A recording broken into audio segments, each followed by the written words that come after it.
Marlins ready to go against the Reds. Here's the Marlins starting lineup. 14 games left, kids, including this one. Fish at 79 and 69. Chris Coghlan, all banged up and bruised from last night, leads it off. Nick Johnson right behind him. Hanley's at short. Cantu's at third. Uggla's in the 5 spot with Cody Ross sliding up to 6. Ronnie Paulino has good numbers against Bronson Arroyo. He gets the start. Cameron Maven back in center. And Nolasco is in the 9 spot. Well, they get a look at a 32-year-old veteran. Bronson Arroyo, 13 and 12 this year, but he's been hot lately. 2-0 and a 1.71 ERA. His last 3 starts, all in September, coming off a 3-1 win against Houston. This guy will give you different arm angles. Tough to pick up at times. Has that high leg kick. You'll get a chance to check it out. So will Chris Coghlan. A stylish right-hander. Coghlan with a sore foot, a sore hand, but he's sporting a 308 average, and he's in the lineup. Arroyo drops in a breaking ball for a strike. It's 0-1. 5 for 9 in the series, with some loud outs in there as well, and he pulls that one. Nice stop by Votto. His throw to Arroyo is just in time. Coghlan narrowly got that one down the line. You can see Chris limping back towards the dugout. He's not running real well right now. Yeah, but he wants to play, and you like to see that. Even the balls he's hit hard have been out. So times he's made outs have been well hit balls. Little trouble getting out of the box, but a nice play by Joey Votto, the first baseman. So Coghlan is out number 1. Here's Nick Johnson with Hanley to follow. Johnson's 0 for 6. He's hit some loud outs in this series as well. Walked last night, and a changeup. Do you see the radar gun? Yeah, that was, I don't think that was 108. No way. I think if you added 2 of that pitch, it wouldn't have been 108. That was probably like a 68-mile-an-hour changeup.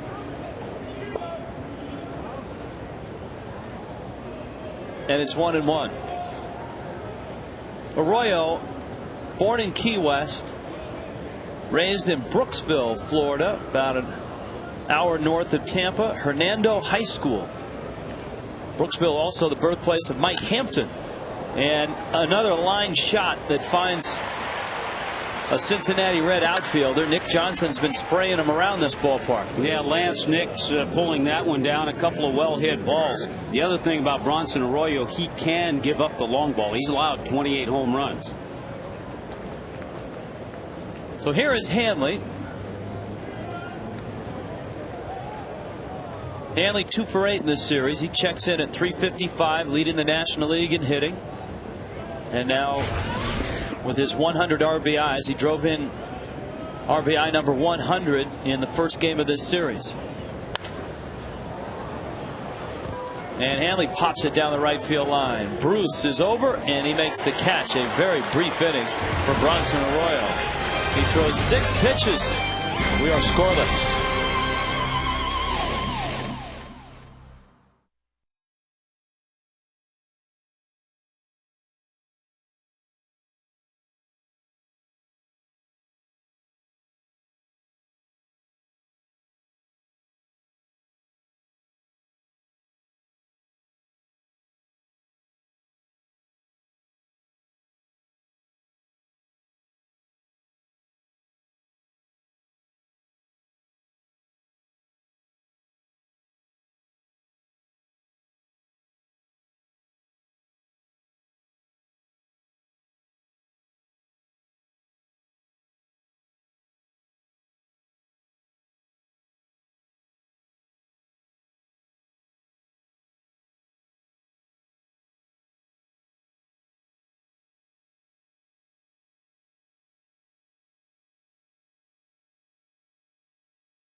are the Reds. Drew Stubbs, their fine young center fielder, leads it off. Lance Nix, the major league veteran, in left. Joey Votto's a youngster at first base. Brandon Phillips is really good at second. Juan Francisco hit his first big league home run last night. Jay Bruce is in right. Ryan Hannigan does the catching. Paul Janisch at short. Bronson Arroyo hits ninth. Now Ricky Nolasco trying to bounce back from his last start. He started on this road trip, a game in St. Louis, an 11-6 loss, 5 innings. He gave up 10 hits and 7 runs. I think in that game we saw a little of the early Ricky. When he had trouble putting hitters away, he would get ahead and then gave up base hits. So trying to come back and have a good game tonight against the Reds. Stubbs, the speedy center fielder, takes a fastball that's up.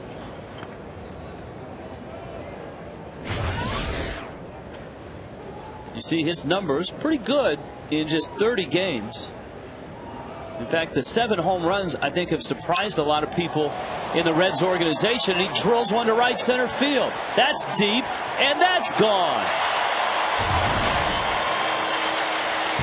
Drew Stubbs, in 411 at bats in AAA, hit just 3 home runs. And this is his 31st game in the big leagues. He's hit 8 now. 129 at bats. Well, a first-round pick in 06 out of the University of Texas. They like this youngster, just 24 years old. He was one of 5 finalists in that Golden Spikes Award, best collegiate player. Doesn't waste any time and showed some power to the opposite field. And you're right, all of a sudden power up here he didn't have in AAA.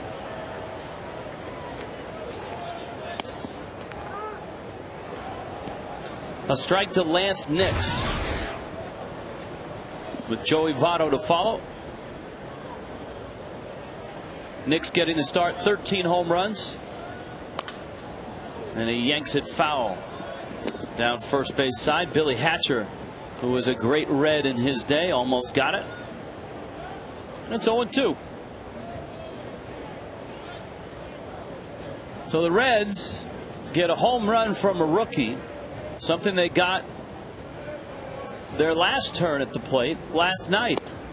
Remember, the Marlins scored 4 runs in the ninth, take a 4-2 lead.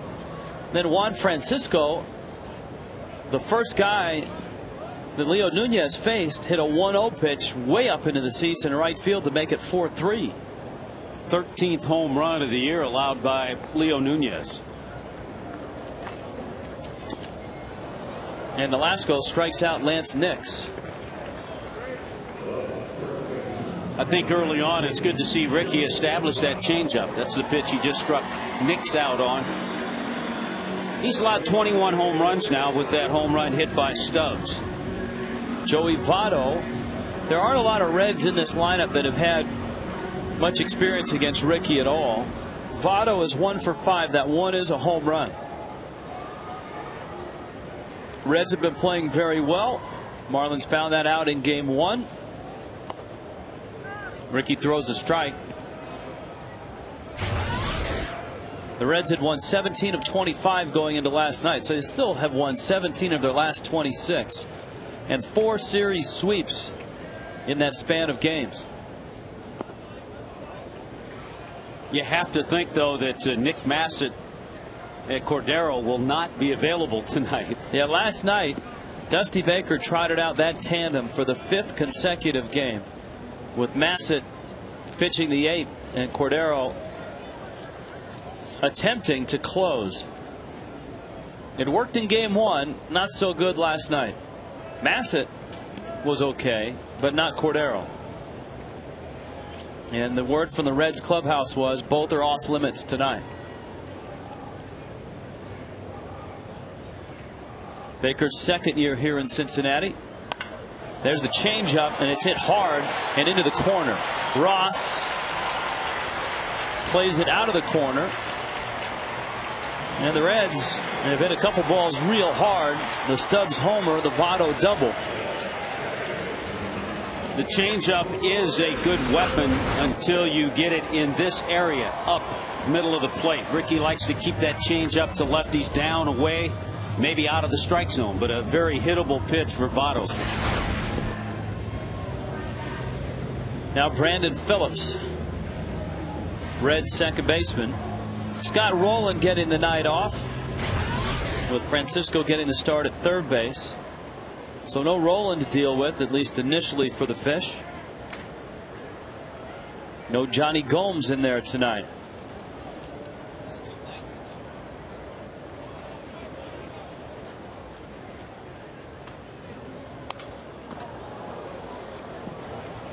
Oh, 0-1. Velasco 11-9, and of course just an abysmal start to the season, down to the minor leagues since coming back. Much more like the Velasco of last year, although last year he was outstanding, 15-8 and an ERA of 3.5.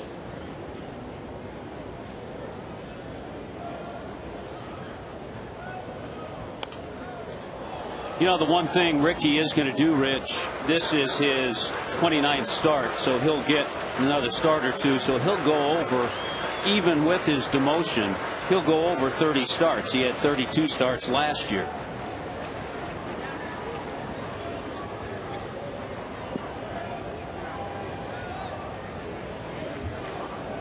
Last time out in St. Louis, he lasted just the 5 innings.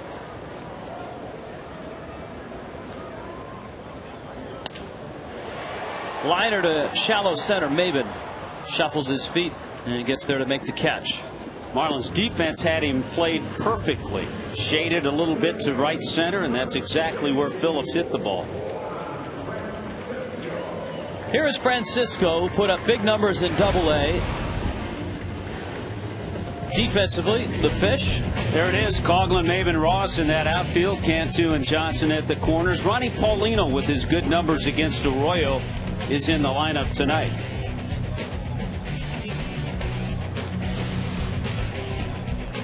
"22 years old, out of the Dominican Republic.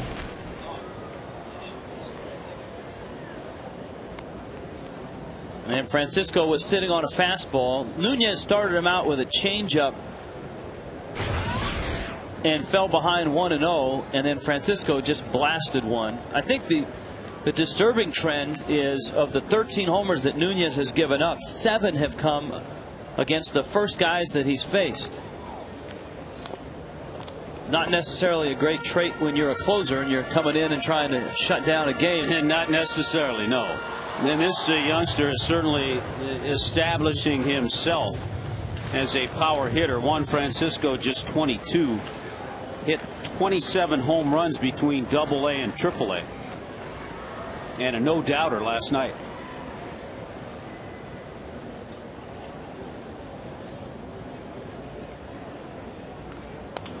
Votto's at second. You could see that the Reds have the structure and the youth to be pretty good if they can get their pitchers healthy. If Harang is healthy and effective, if Arroyo's eating up innings, if Cueto continues to progress, Volquez has got to come back. If they get Homer Bailey pitching like he did last night, they're in good shape. A lot of Marlins today talking about the stuff Homer Bailey had. High fastball, and Velasco strikes out Francisco, but Stubbs goes deep, and the Marlins fall behind in Cincinnati 1-0.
And a 1-0 lead for Bronson Arroyo, who floats one up there for a strike to Jorge Cantu. Cantu, Ugla, Ross against Arroyo. The quality start is a statistic that some like, some kind of poo-poo. But Bronson Arroyo has made 10 consecutive quality starts. Last time out, beat Houston, 7 innings, 6 hits, a run. Didn't walk anyone and struck out 6. Every once in a while he'll sneak in a fastball, but you've seen the assortment of off-speed stuff. I think in this day and age, I hate to say this, but all of a sudden the quality start has a little more meaning. Well, here's the amazing thing about Arroyo. In his last 9 starts, he has pitched at least 7 innings in each start. The Marlins right now are on a streak of 29 consecutive games in which they have not had a starter go that far. That ties a major league record. And it's amazing that the Marlins are where they are right now at 79 and 69 and 4 back in the wild card with a rotation that has been wobbling like that. And a closer situation with Leo Nunez having allowed 13 home runs. Early in the year it was Matt Lindstrom. So you give a lot of credit to Freddie Gonzalez's offense. Fastball up. And it's 2-2. And Arroyo has been ultra consistent, ultra durable in his career, especially here in Cincinnati. Struck him out. Cantu was waiting on something other than a fastball. Yeah, that's what he'll do. He'll lull you to sleep with the slow breaking ball, the curveball, the change-ups. He'll drop down different arm angles, and all of a sudden he freezes Cantu with a fastball right down the middle. Check out the scouting report on Bronson Arroyo. He will change that arm angle, the big slow hook. We've already seen that. And be alive when you get to first base. He has a quick move over there.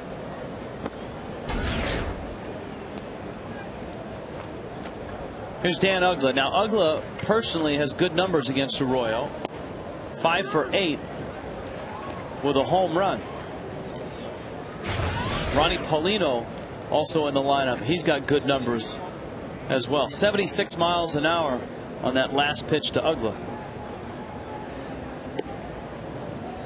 66 miles an hour.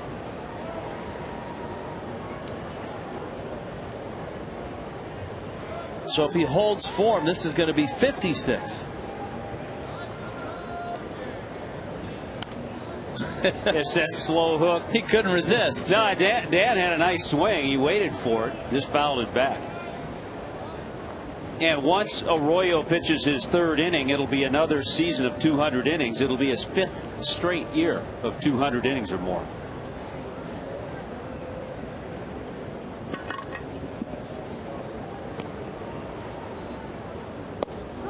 He did the same thing to Ugla that he did to Cantu.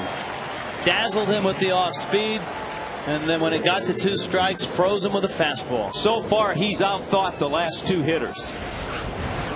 And here's that fastball. Perfect pitch too. That one more on the corner. The one to Cantu had the middle of the plate.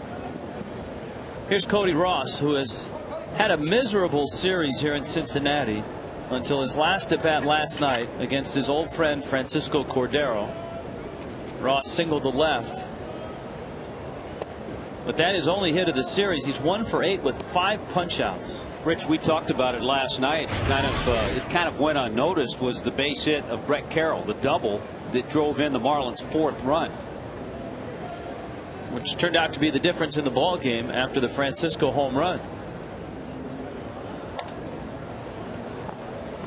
Now what Cody Ross has seen the last couple of days, especially last night against Homer Bailey, he saw a lot of fastballs up. Bronson Arroyo doesn't have that kind of fastball to get it by him in that area, so he'll pitch him differently. He may try to go up there, but more often than not he'll try to change speeds. Cody yanks it foul. A couple things happened last night in the standings for the Marlins. The Braves were beaten. They had their win streak snapped at 7 games. The Phillies got them. So the Marlins pushed past the Braves. And the Rockies lost. Rockies lost in Arizona to the Diamondbacks. Yeah, actually, it wasn't the Phillies. It was Ryan Howard got the Braves last night with 2 home runs.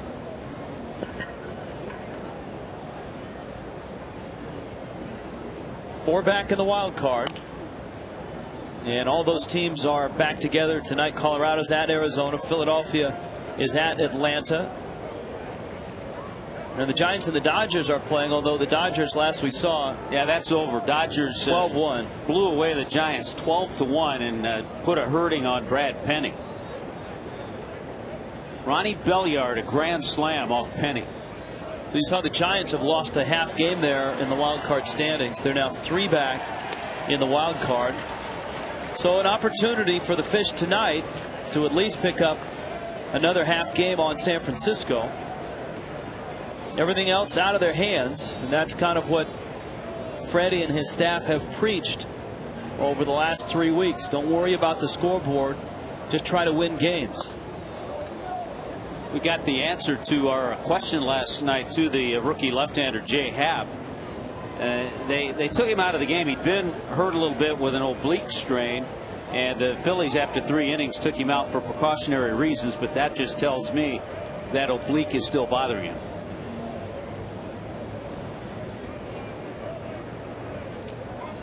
Two high lazy pop-up is out of play. Just looking at the Phillies pitching rotation, their probables for Tuesday night.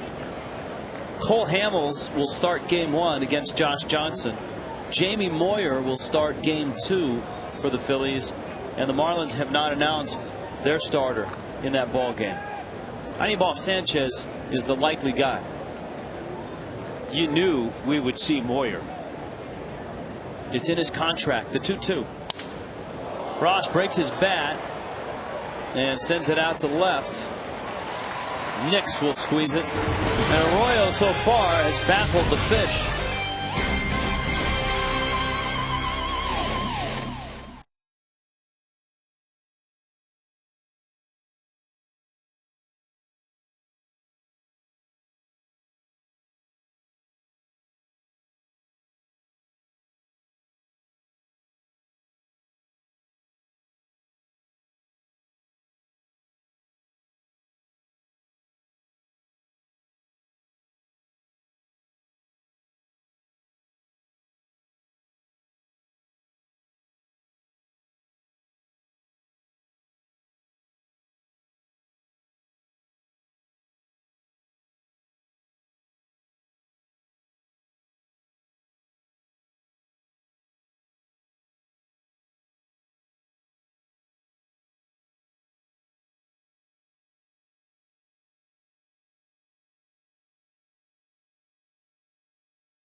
Telecast is presented by the authority of the Florida Marlins and may not be reproduced or retransmitted in any form. The accounts and descriptions of this game may not be disseminated without the express written consent of the Florida Marlins or Dave Collins.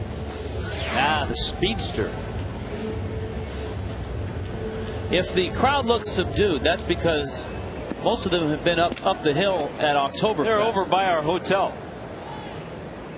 Wow, what a wild scene that has been all day around downtown Cincinnati. I believe over 400,000 expected for Oktoberfest. Did you say the second largest Oktoberfest outside of Munich? Outside of Munich, yeah. Jay Bruce is up. Frank Fort today went out, brave as he is, with camera and microphone, and will be filing a report about Oktoberfest.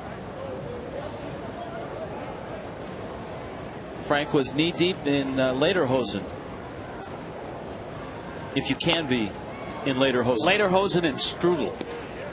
Oh, lots of strudel. Strudel Everywhere. looked outstanding. I mean, oodles of strudel.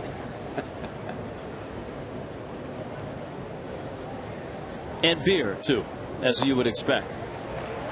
That's a leadoff walk from Nolasco. Jay Bruce arrives at first base. Ryan Hannigan and Paul Janisch coming up as well for the Reds. Something Ricky has not done a lot of. We've talked about what he's done in his 19 starts since he was demoted.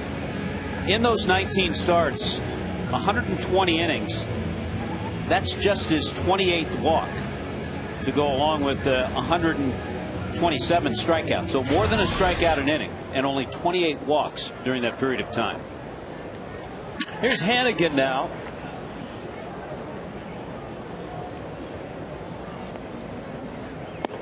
Shortens to bunt, takes a strike.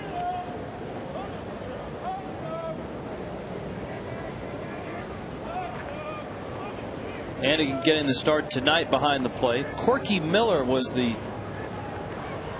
best supporting actor in last night's affair, throwing out 2 Marlin would-be base stealers. Hannigan was 0 for 3 in the opener of the series. But Corky Miller throwing a guy out at third. That was Coghlan. He threw Maven out at second. It's one of the reasons the Marlins had trouble scoring early.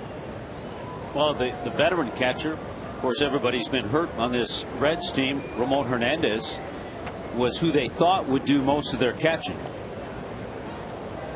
There were some people that thought he might be active and playing tonight, that he's close to returning for the Reds.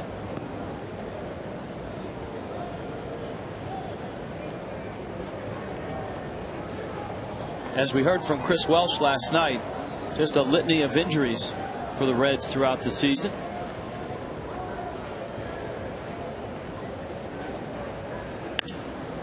Line to right. Ross goes back, makes the catch. So an out here in the second. You can let the Marlins pay your mortgage with the Marlins Mortgage Payout. Log on to Marlins.com. Register today for the final Marlins Mortgage Payout. It's Saturday the 26th, and one fan will be awarded with up to $15,000 towards the remainder of their mortgage or lease. 1-877 Marlins.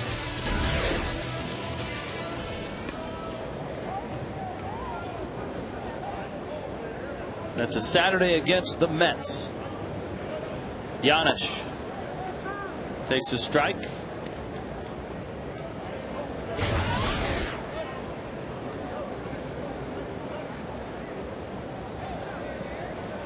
Janisch 1 for 4 in the series.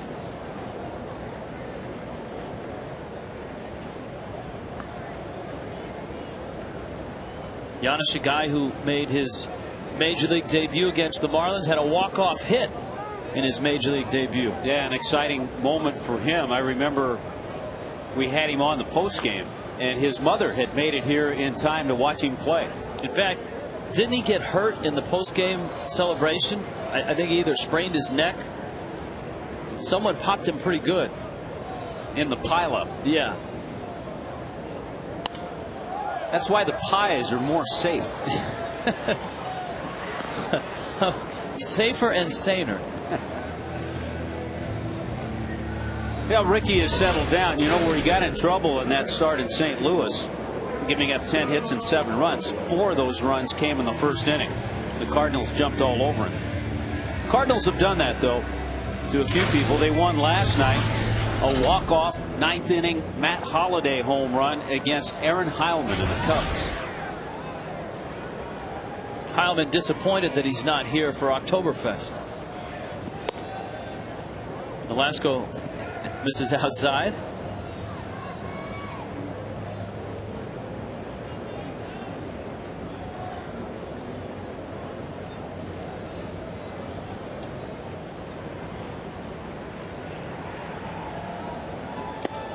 See the Cardinals with the win.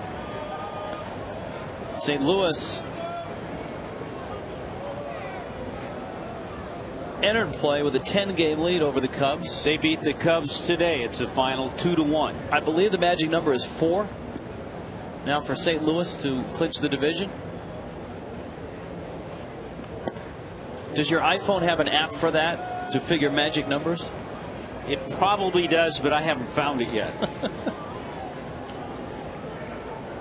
Solid 8 innings by Chris Carpenter, 8 shutout innings, but Ryan Franklin blew a save and got the win in that 2-1 victory. Struck him out, and Nolasco punches out Arroyo. Down go the Reds. Through 2, 1-0. Hey, Rosie.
Is Frank Ford. Thanks, Rich. It is Oktoberfest here in Cincinnati, as they call it. They are expecting 250,000 people on both Saturday and Sunday for this outdoor festival. It centers around Fountain Square here in downtown Cincinnati, goes up and down the streets. It's reputed to be the second largest Oktoberfest in the world, behind only Munich, Germany, taking place just a few blocks from Great American Ballpark. Now back upstairs to Rich and Tommy. We want to see Frank get into that strudel. Maybe later in the show. Ronnie Paulino, Cameron Maven, Ricky Nolasco. Frank probably wants to get into that Hefeweizen. That's later. That's after the game. Paulino 5 for 9 in his career against Arroyo. And Arroyo misses inside. Ronnie getting the start tonight, and you would expect John Baker in there tomorrow.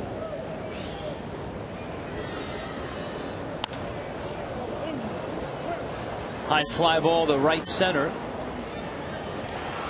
Stubbs is there. Major League veteran Kip Wells will get the ball for the Reds tomorrow. Sean West goes for the Fish. Kip Wells, one of those guys who, when he was with the Pittsburgh Pirates, always seemed to pitch well against the Marlins. That was 22 years ago, though. Remember, they used to go into Pittsburgh and you'd face Kip Wells and Josh Fogg.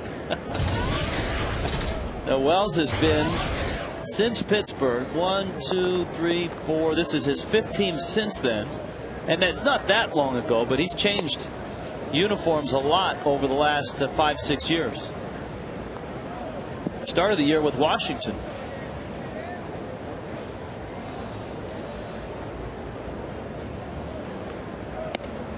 Maben takes up. It's 2-0. Tommy, what have you seen from Maben over the last week to 10 days in a time span in which he's struggled?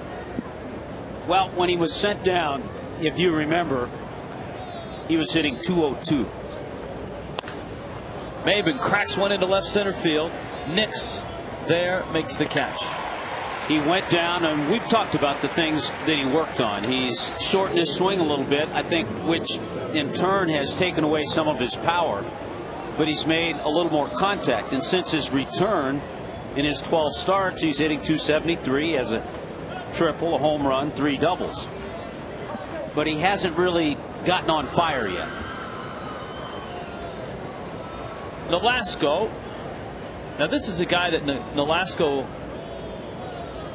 might run into one against. And Arroyo throws him a changeup up and in.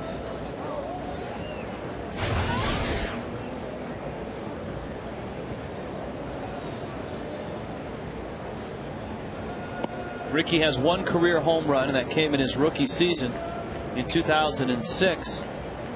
That was against the Cubs, his old organization.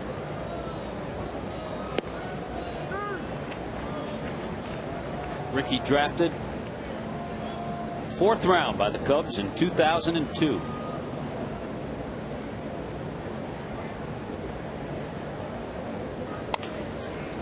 Got a sinker, pulls it to third. Francisco makes the play.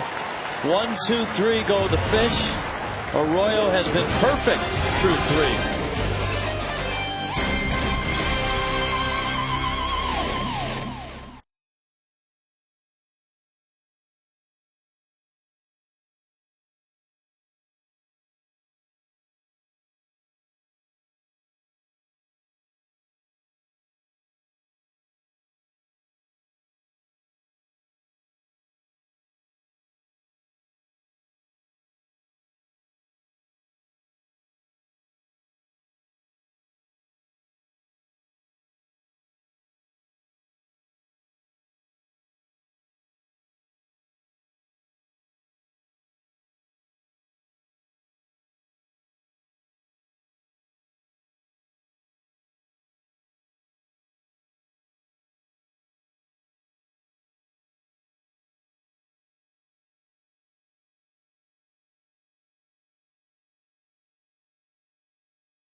.1877 Marooney by Checkers. Little place, big taste. By Corona, official sponsor of the timeout, and by Honda South Florida. Visit your South Florida Honda dealers online at sfhondadealers.com. Cincinnati a 1-0 lead in the bottom of the 3rd. And the weather this weekend absolutely gorgeous. Marlins have been very fortunate on this road trip. St. Louis was nice. Cincinnati has been even better, 74 degrees. Showers later tonight. Could be a little cooler tomorrow afternoon. Yeah, and we're hoping those showers don't affect the game tomorrow either. The happy Reds fan. I don't think he's an official Reds mascot. They have Rojos arriba.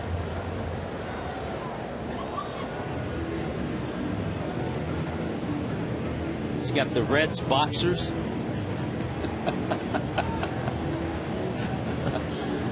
Here's Drew Stubbs with Lance Nix and Joey Votto to follow. Stubbs accounted for the only run of the game when he punched one about 390 feet to right center field. And Nolasco bends one to him and gets a strike. It's 0-1.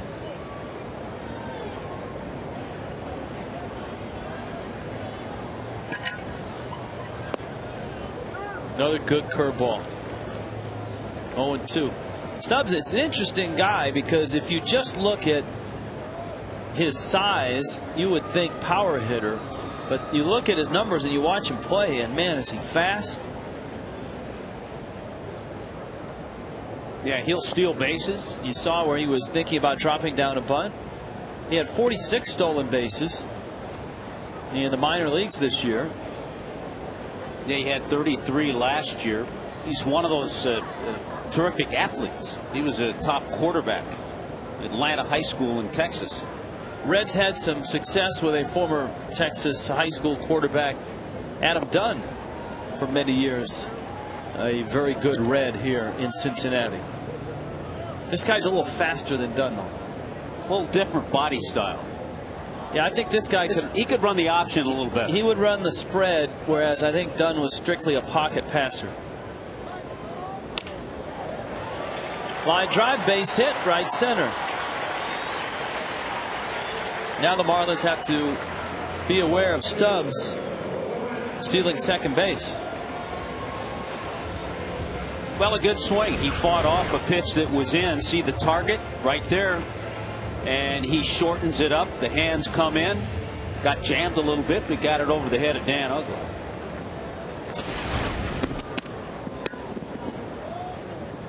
Nick's a strikeout victim back in the first.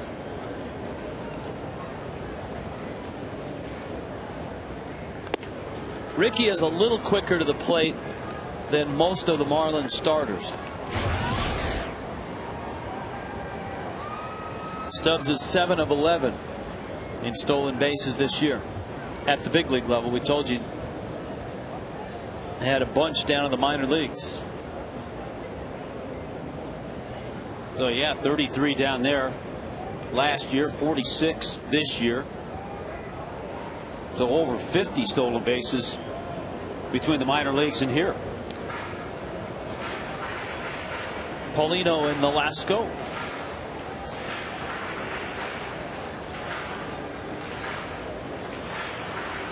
That Rockies game in Arizona is about 20 minutes from starting. It's a 6 o'clock Phoenix start. Jason Hamill, Max Scherzer on the mound. The Rockies have to face the hard-throwing youngster Scherzer.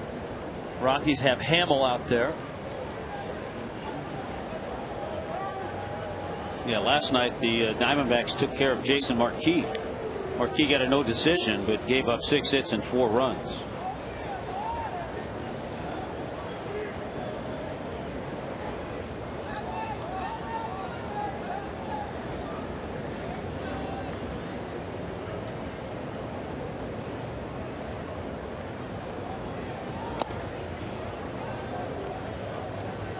He's gone 2-0 on Knicks.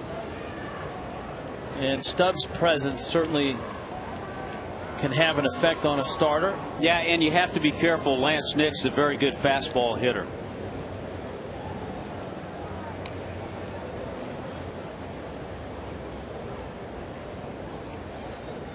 Running on the 2-0 pitch, and Nix fouls it back.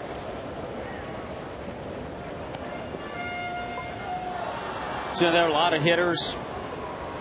Nick Johnson is one. Certainly we've seen Chris Coghlan, who 2-0, they can take that pitch when they see the runner get a decent jump. Nix, he was thinking 2-0 fastball, going to have a good cut, and fouled it off and spoiled Stubbs' attempt. Stubbs had a good enough jump. I think he would have stolen it. Let's see if he's running again on the 2-1.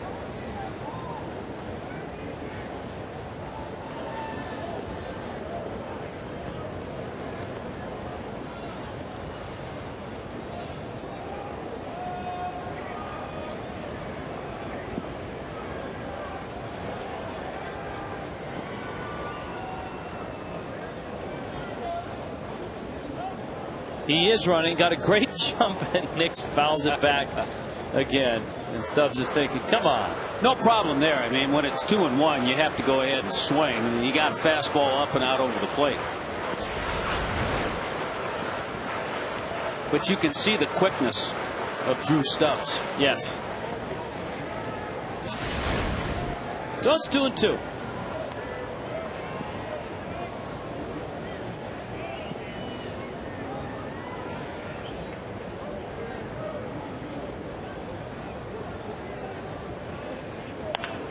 Line shot. Johnson on a hop will step on the bag and get only one out.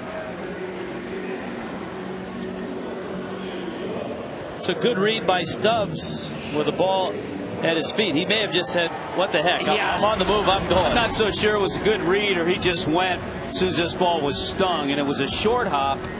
I think Nick, had he fielded it cleanly, was thinking about second base. He was getting his body in position to make the throw. But once he bobbled, then he just got the sure out at first. Stubbs in scoring position. Now Votto and Phillips up.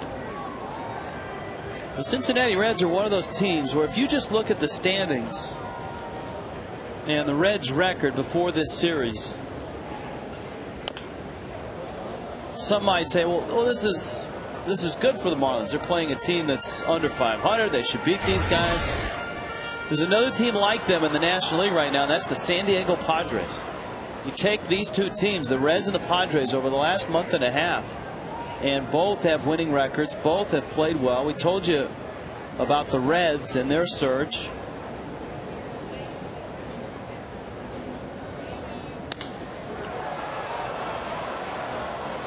Maven and Coghlan. Maven makes the catch, and Stubbs will hold second.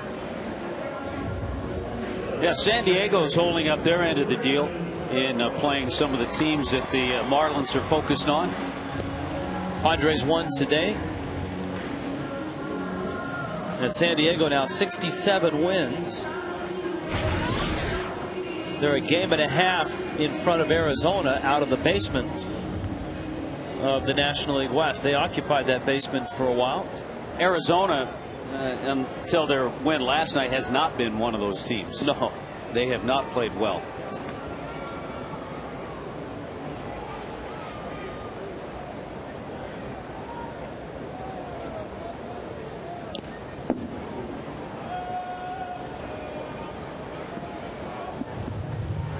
And the Central, of course, has had the Cardinals.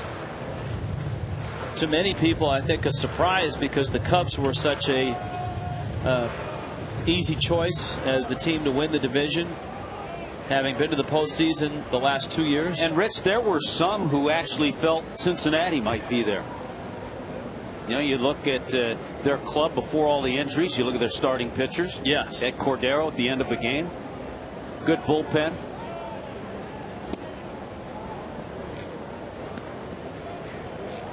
In the Central now with the win, St. Louis 11 up,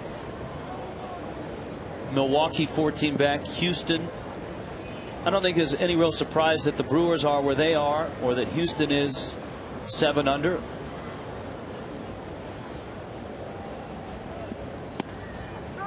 Good pitch by Ricky. So where Roy Oswalt's going to miss the rest of the season. He's had back problems all year.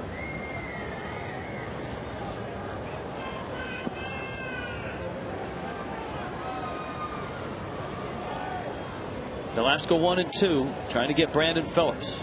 Reds cleanup hitter with Drew Stubbs out at second. Good live fastball. Came in at 92.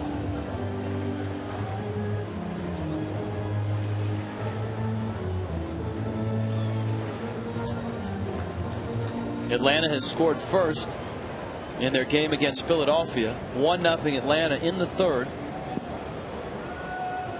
Is that Pedro tonight?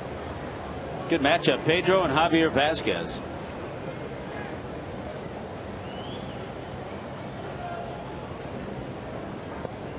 Do you remember we had an emailer the other night and asked us why we always refer to Hanley Ramirez as Hanley?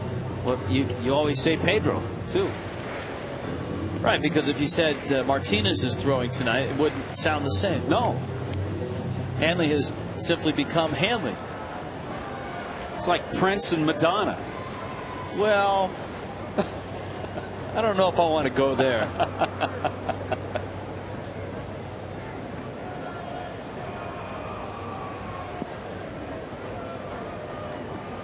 Two and two to Brandon.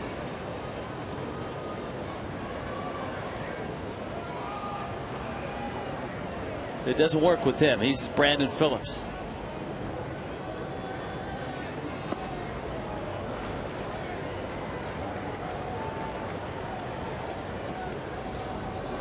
I think it helps Hanley in that there aren't really any other great Hanleys around.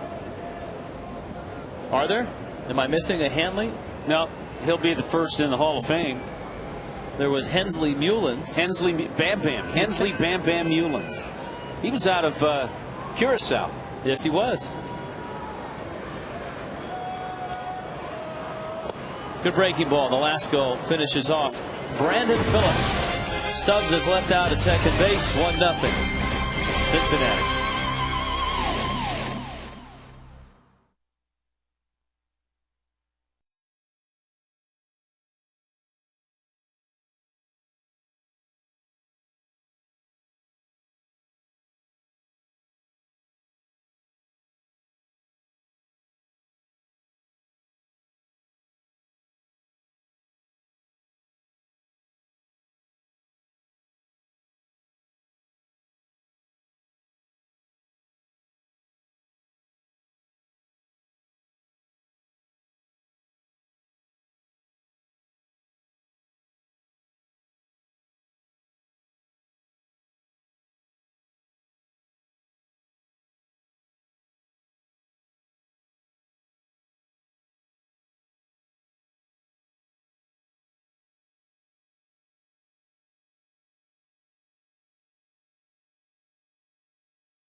Through the MLB and Players Give Back campaign, the Marlins are joining the effort and will be providing up to 4 complimentary tickets to military veterans, teachers, police, fire, paramedics, emergency management, and members of the Boys and Girls Clubs from South Florida, all in the South Florida area, Miami-Dade, Broward, Palm Beach, and Monroe counties.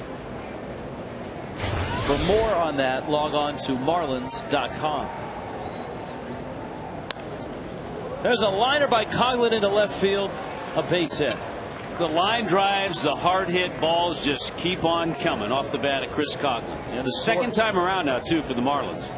Sore foot and all, Coghlan has his 6th hit of the series.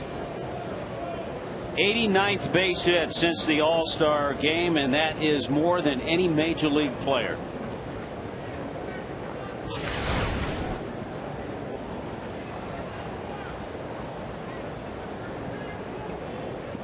There was talk around the batting cage of that scoring decision last night.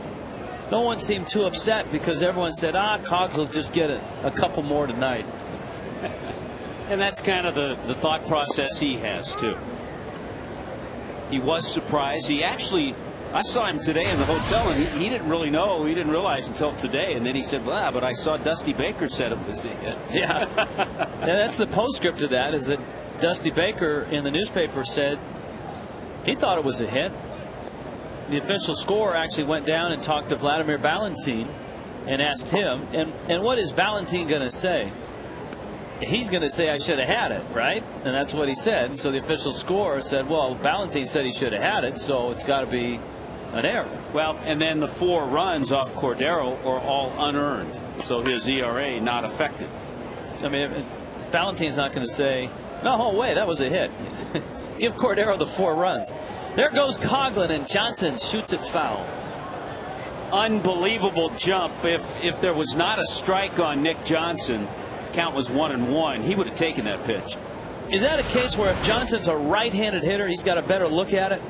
He does, but I still think Chris had such a big jump, you're still going to see him as a left-handed hitter. The fact that it was 1-1, if you take it, now all of a sudden you have 2 strikes on you.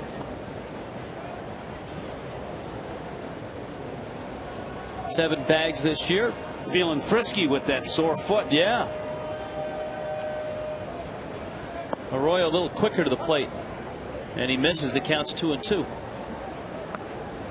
Bronson Arroyo was actually drafted in the 3rd round by the Pirates, and then he was claimed off waivers by the Red Sox. It's amazing. One of the great trades in Reds history. They got him for Willie Mo Pena. They sent Willie Mo to Boston, and they get this guy who's been an anchor in their rotation. That's a steal for the last 4 years. It is a steal. He's going to make over, again, as you pointed out, he's going to be over 30 starts, over 200 innings. They keep trying to get Coghlan at first. Chris says, look, I blew my hand up on the warning track last night. I fouled one off my foot. Leave me alone.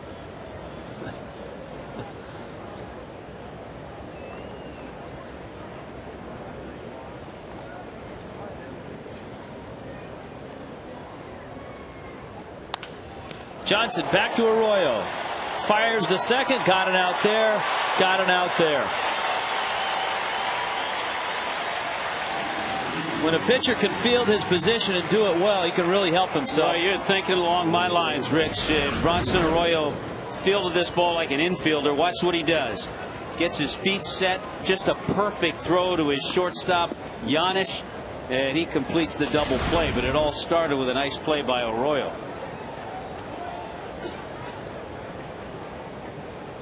Here's Hanley.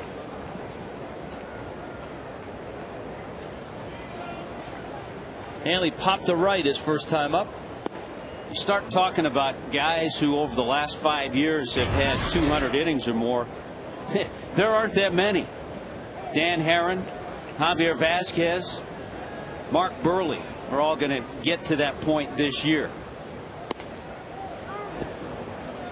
And Bronson Arroyo. Arroyo has had only 1 season as a Red where he was not over 500. And that was 2007. He was 9-15, but his ERA was, especially in this ballpark, not bad at 4.23.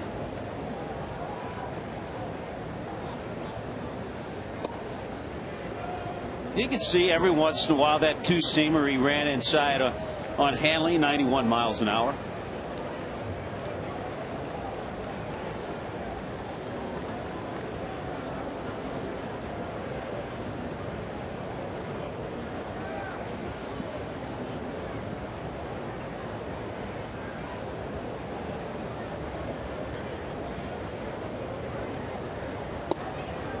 And one misses inside. Jim Holley, our director, is the guy we go to for all things German or Detroit. And I thought he'd be in such a great mood because of the big Oktoberfest festival. But when I got to the ballpark, Jim was down because the Tigers lost to the Twins again, 6-2. Minnesota wins again. Hanley hits a smash on a hop that Giannis stops and throws him out. Tigers lead, and the Central is down to just 2 games.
got to be from the 70s, right? I would think so, because they were in it a little more. You would think maybe in the 90s, but a lot of those records are tilted to the modern years because the extra round of postseason, you have more opportunities to drive in runs.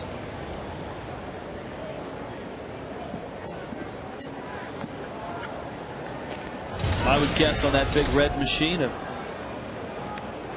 pretty good pick would be our good friend Tony Perez. Yeah, there are a few go-to guys when you start talking about the big red machine, but when you think RBIs, there's the go-to guy.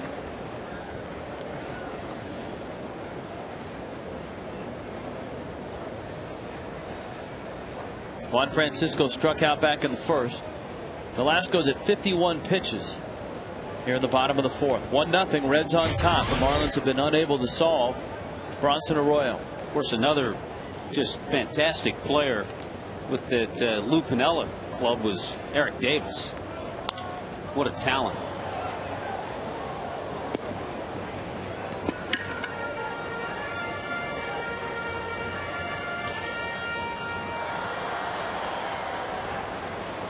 Eric Davis, Billy Hatcher, Chris Sabo.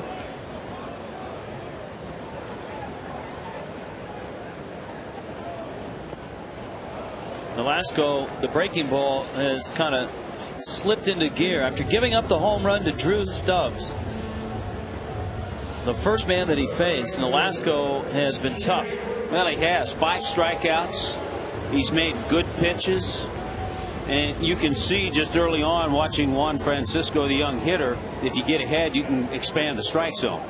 Either up with fastballs, that's how he struck out in the first inning, or chase the breaking ball there.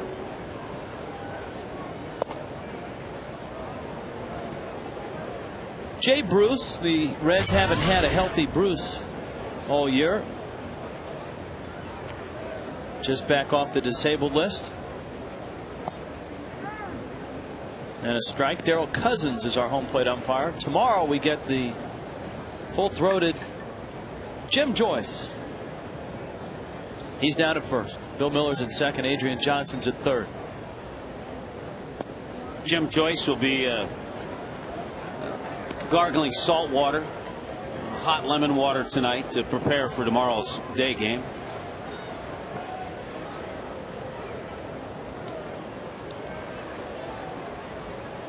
Frank Steuben-like. Here's the 1-2. Think of the prospects, though, and this is what is encouraging to Reds fans. I'm sure the young outfielder Jay Bruce. We've seen Drew Stubbs, certainly a talented player. I think they've got another year on Willie Tavares' deal.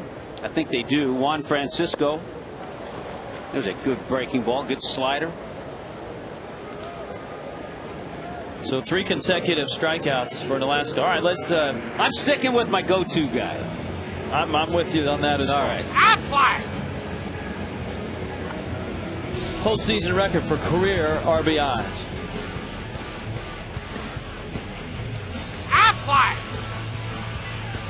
Tony Perez. Yeah. 24 in 42 games. Tony Perez was as consistent as they get as far as driving in runs. Was it Tony that hit the home run in the 75 World Series against Bill Lee on an eephus pitch? Yeah, I think it was in Boston. Was that game 7? Yeah, I'm not sure which game, but it was in Boston. Tony's worked a lot too with Hanley Ramirez this year. Yes. On those RBI situations. Drive to center. Maben is back there, makes the catch. Quick inning for Velasco. He's through 4. We're through 4. Reds 1-0.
year. It is Oktoberfest here in Cincinnati, the giant street celebration of German culture. And this video gives new meaning to putting your thinking cap on. Rich, while we were unable to acquire the video of the Wiener Dog races, this is our esteemed director, Jim Hawley, wearing the Wiener Dog hat in honor of the Oktoberfest. I had to pick up one of these.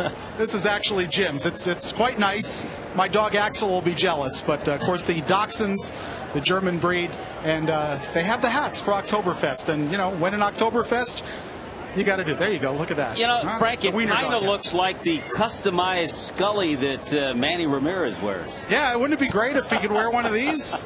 Have the Wiener Dog Scully. See, we don't need video of the races. You can just bring Jim out, throw one on his head, and you guys can race. We'll race up and down the foul line. We'll be all set. That's a good look, Frank. All right, thank you. I thought so too. Oktoberfest. No one's been able to tell me why they have it in September, though.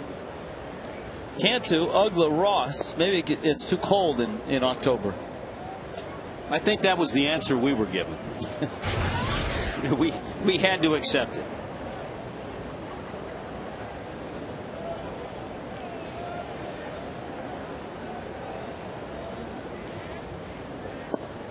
Arroyo misses down low. Bronson Arroyo hasn't done much wrong tonight. Has a couple strikeouts, got a big double play after his only hit. That was the Coghlan single in the fourth. Pitch count is low. Hair is looking good. Cantu jumps on that ball, pulls it down the line, and deep and gone. This game is tied. Well, Hair's looking good, but all of a sudden a breaking ball middle of the plate, the game's tied. And that's what has troubled Arroyo at times. Mentioned he has allowed now 29 home runs this year. What a short, quick swing by Jorge Cantu. 89 RBIs now with his 16th home run. Cantu's power numbers down from last year, but you have to know that the wrist injury has affected that. But he is still on pace to drive in as many runs as he drove in last year. Cantu drove in 95 last year, hit 29 homers, and hit 277. Here's Ugla. Dan takes a fastball for a strike.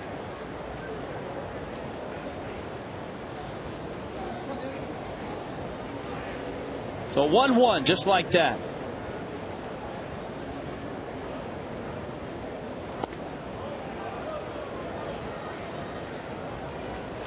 A guy like Arroyo pitching in this ballpark is going to give up home runs.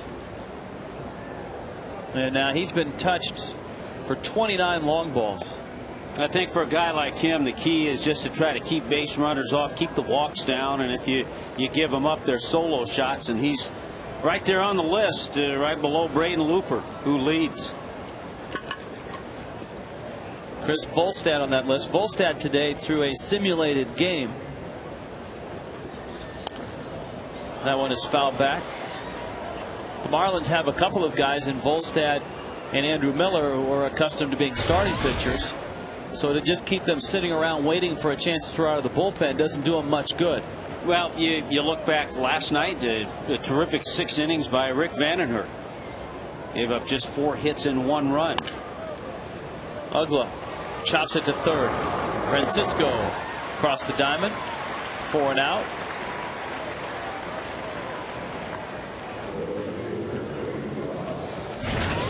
Marlins and Phillies.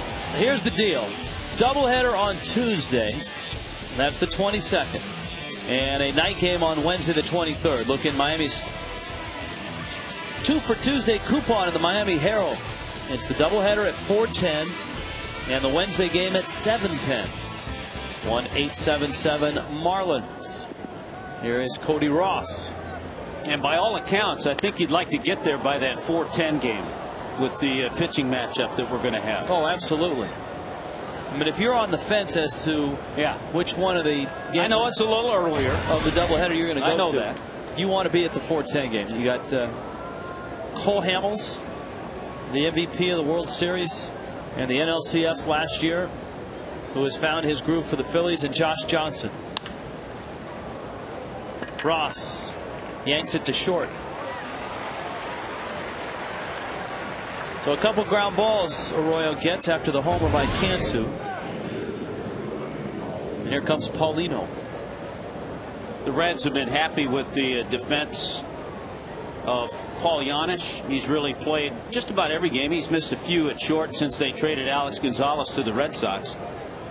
Very steady and consistent out there.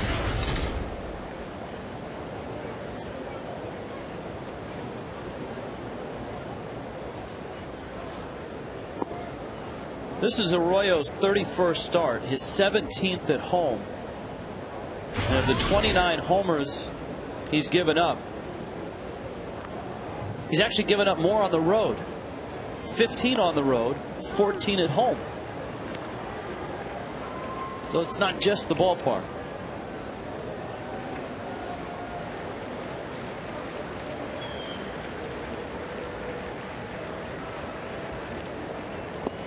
But you know what?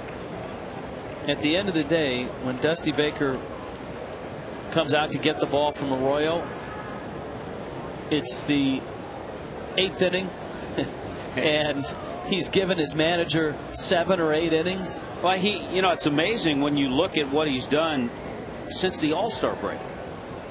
His ERA in 12 starts since the break is 2.33, but he's just 4-4. Well, like I said, he's had 9 consecutive starts where he's pitched at least 7 innings. Those are his second half numbers. 9 consecutive starts, 7+ innings. The Marlins have gone 29 consecutive starts without doing that. And if Nolasco doesn't go at least 7 innings tonight, that will set a new major league record. And then here's the guy who's done it 10 times in a row. And there's the guy in Freddie that's had to manage around that and keep his bullpen as fresh. I mean, it's a real juggling act as a manager, especially this late in the season where you've got arms in the bullpen that aren't feeling that great either. You can't run guys out 2 or 3 times in a row. And you know that Dusty Baker is hoping for another one of those from Arroyo because he's staying away from Massett and Cordero tonight. It might be a Jared Burton that has to shut it if it's a save situation, a closing situation for the Reds. They may bring back David Weathers. Maybe we can call Brantley at home, have him come back out. Jorge Cantu's homer ties it at 1.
Fastest 3G network. Drew Stubbs and Jorge Cantu have solo homers, and those the only blemishes on the lines of Bronson Arroyo and Ricky Nolasco. Two guys who are locked in, have good rhythm, making good pitches. By the way, the last guy to go more than 7 innings or more, before that 29 consecutive game streak started, was Ricky Nolasco. Pop-up, Johnson is over. 1 pitch, 1 out.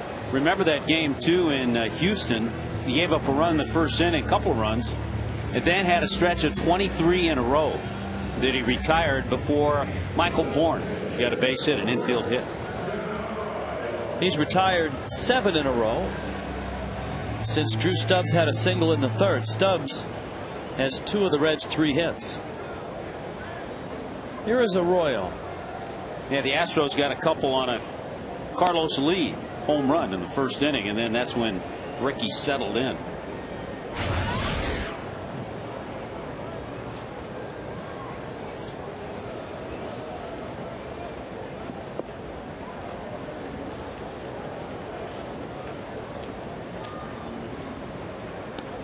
You know, it's kind of taboo to talk to a starting pitcher the day he pitches, but I wanted to stop by Arroyo's locker and ask him which college football team he was pulling for when he grew up.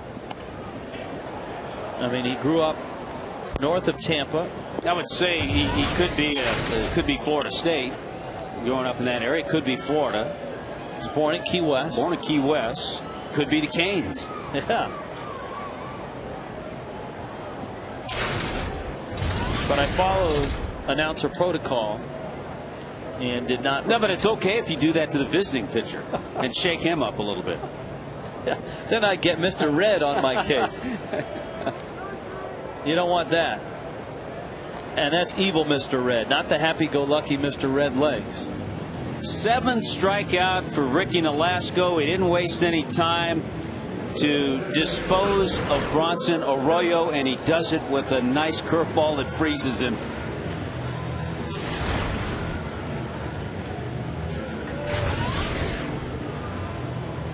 Well, this is the guy for Ricky. This is the guy that Ricky's been unable to get. A home run in the 1st, a single in the 3rd. The Arroyo, he played in Boston. Maybe he's the Boston College guy. You never know.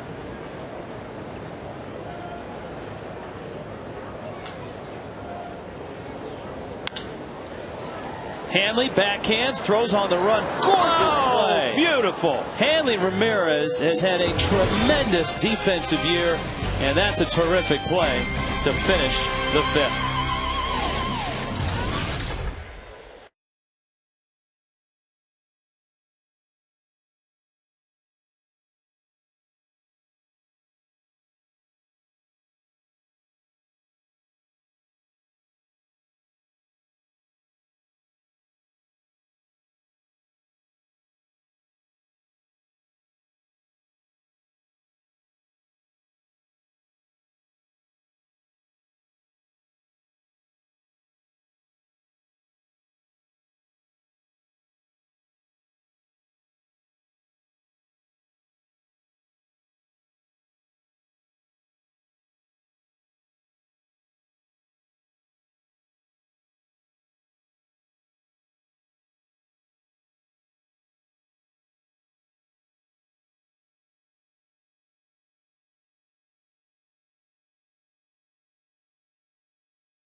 here, and Sharon also has her mom here, Corrine Burkholder, and this is your mom's first ever Major League game in person? Yeah, pretty exciting.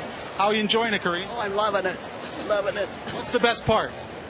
Well, I just get to see the players I've been watching on television, and I really enjoying it. Have you seen Burke pitch in person before? In the minors. But that's been, what, 4 or 5 years ago. So it's a big thrill for you. You guys down from the Perrysburg area in Northwest Ohio, right? Right, absolutely. Yeah, it's been a good series so far. And so they got the Badenhops and the Burkholders. And by the way, guys, that's where Burke's name comes from. Is his mom's side of the family is Burkholder. So that's how Burke got his first name. Ladies, thank you very much. Hope you enjoy the game. Thank you. Thanks a lot. Thank you. All right, guys, back up to you. Here's the 1-0 to Maben, and it's a strike. It's 1-1.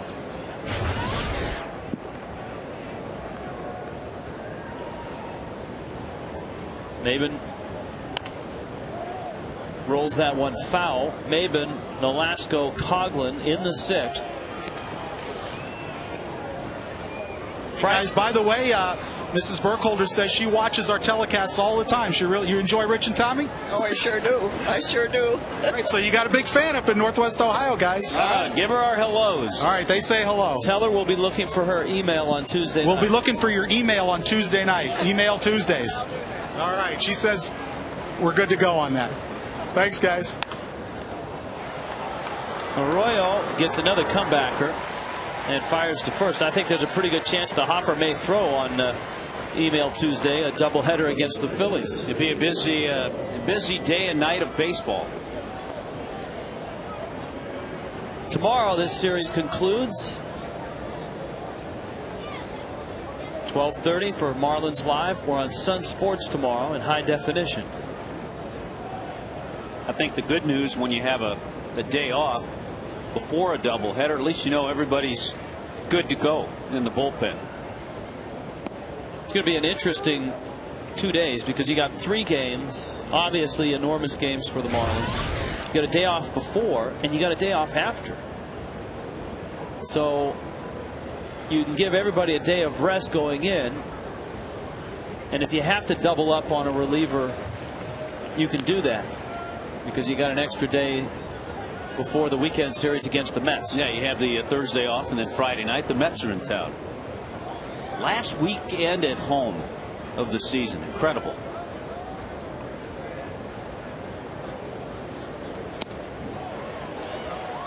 Ricky strikes out. Coughlin comes up. Well, Arroyo has 4 strikeouts. He hasn't walked anybody. Ricky Nolasco has 7 strikeouts with just 1 walk. Coughlin 1 for 2 and 6 for 11 in this series. And quietly putting together, it seems like he goes hitless and he starts another streak. 4 games, last 4 games, he's 7 for 16.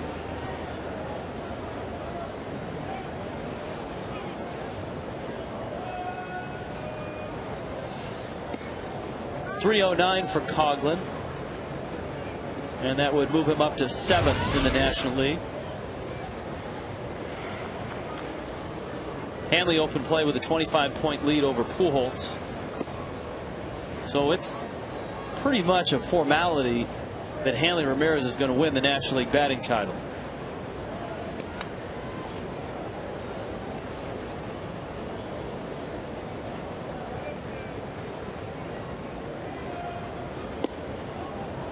That one is inside. Pedro Martinez not doing so well. Atlanta has 4 runs against the Phillies in 4 innings. 4-0 Braves on top of Philadelphia. Johnson's on deck. Coughlin fouls it at the plate.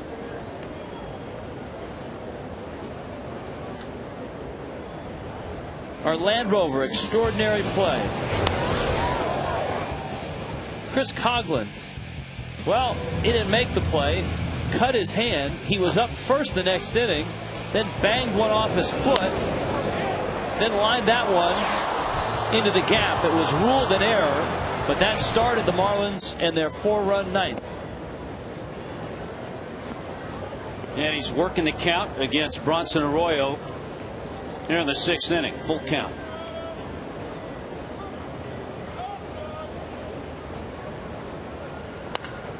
That's a fair ball, and the ball boy got it.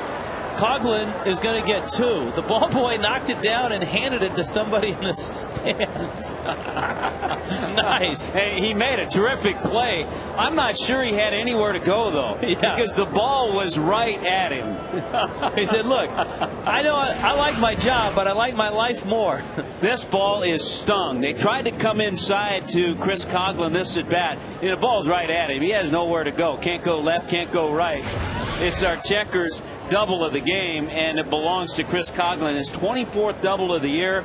And what do you think? Another 2-hit night for Cog. See, now that his reaction much different than Laura's in Washington. Laura, the ball girl, of course, that grabbed the Uglet double and then went through 2 minutes of, oh my gosh, I can't believe it. I touched a fair ball.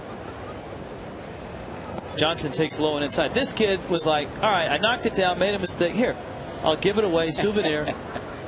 Act like it never happened. Kept his composure.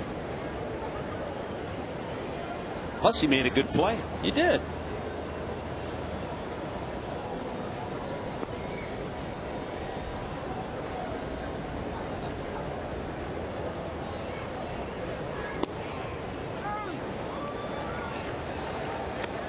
Strike to Nick. It's 1-1.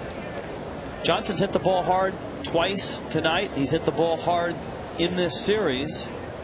And he's 0 for 8. He lined to left. He hit the sharp one hopper back to the mound that turned into a double play in the 4th.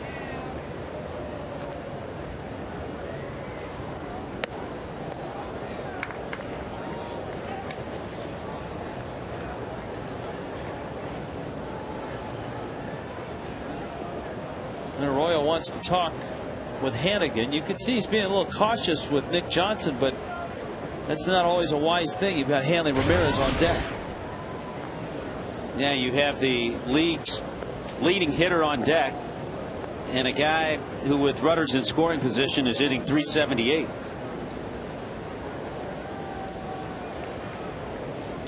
And Hanley, his last time up, hit a hard one hopper to short.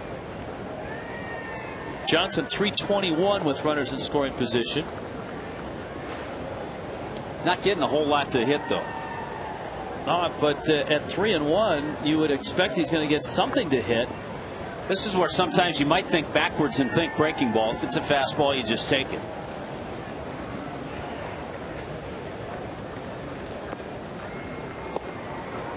Changeup and missed outside. He just stayed away. He clearly didn't want to throw strikes to Nick Johnson. Now he's going to have to go after Hanley.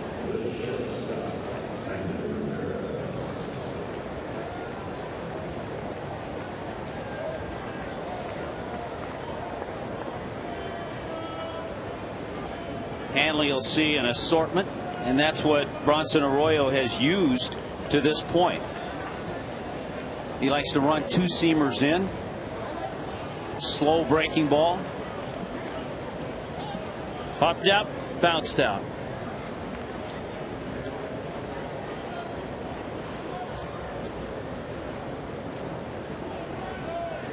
But as Tommy pointed out, that bounce out was a screaming one hopper at the shortstop. This is where Hanley has to have that Tony Perez style at bat right here.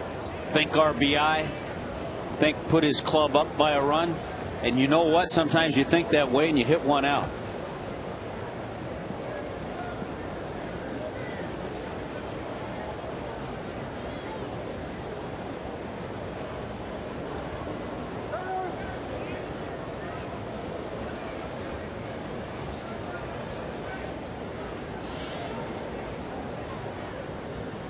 No 0-1 to Hanley.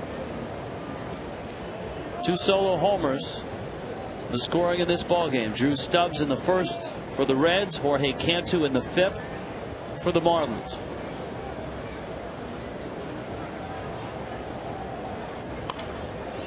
Now, so far he stayed inside with good 2-seamers.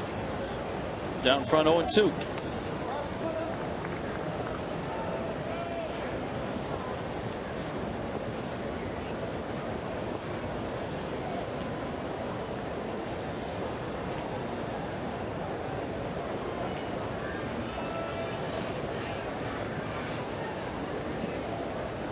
Couple runners aboard.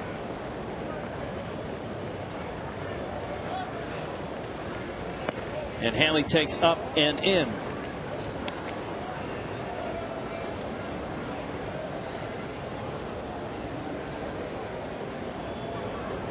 Two outs and runners in scoring position. Casey McGee, a guy that certainly will get consideration for Rookie of the Year. Yes, he will. For the year he's having in Milwaukee.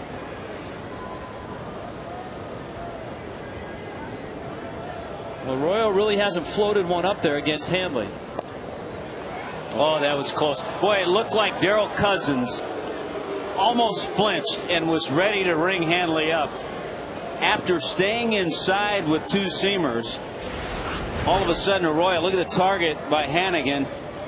Wow. Hanley got away with one because many times, most of the time, that's strike three.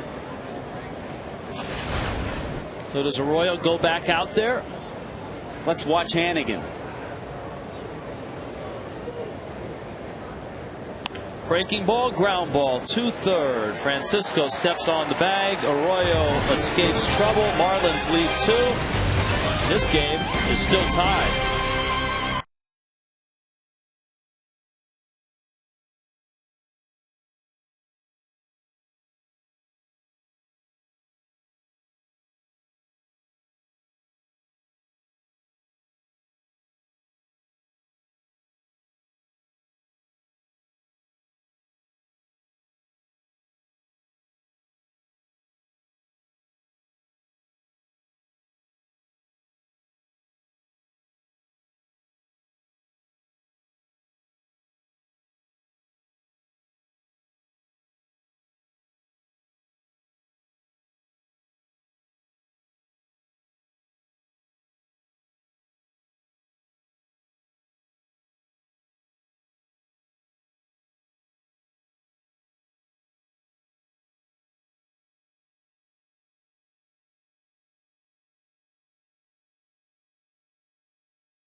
To do that, I think we can all picture Derek Jeter going back and then jumping and throwing. That's because Jeter doesn't have the arm strength that Hanley Ramirez does.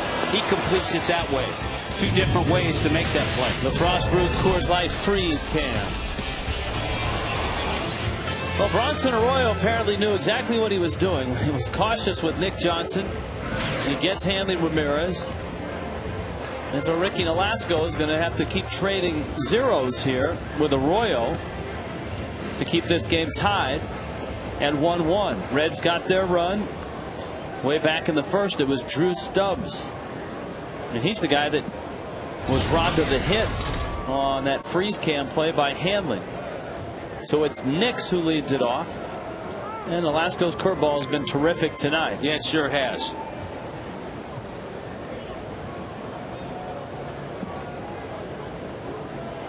Nix is 0 for 2, then Votto, then Phillips. Look at Paulino set up low and inside.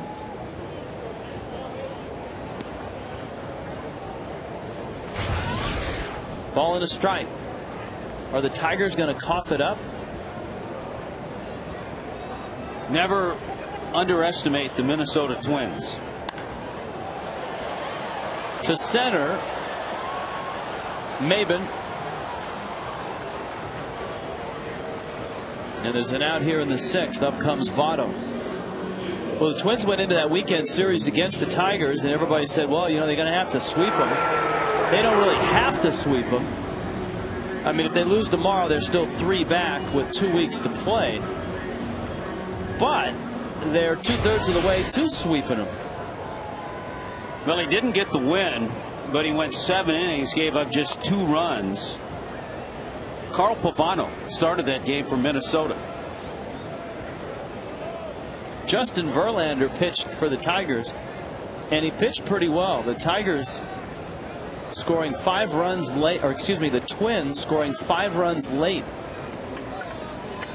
And it's down to 2 in the American League Central. Good pitch. 0-2 to Votto. The Canadian out of Ontario, went to high school up in suburban Toronto. I'm sure a big Leafs fan. Getting ready for the NHL to get underway. I'm sure a big Carlos Delgado fan. Oh yeah, growing up. That's back when Delgado was hitting balls into the Hard Rock Cafe. You know, I've been reading different things. I read one article that said that he might come back, Delgado, and then I read where he had a setback with that hip injury.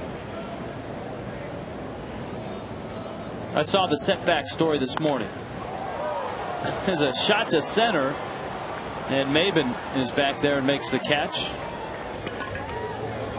Michael Kadire hit a big home run in that ball game. And remember too, the Twins are without Justin Morneau the rest of the season.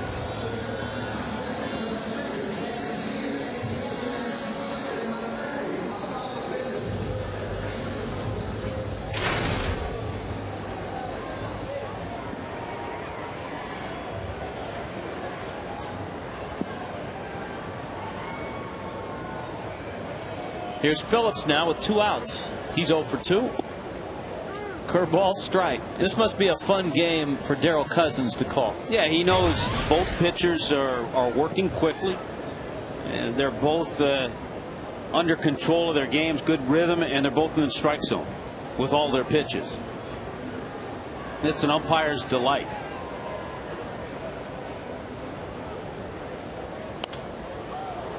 Hard to imagine, Rich, that Joe Morgan never had 3 straight years of 20 home runs, 20 doubles, and 20 stolen bases, because Brandon Phillips is the only Cincinnati Red player to ever do that, or second baseman to ever do that.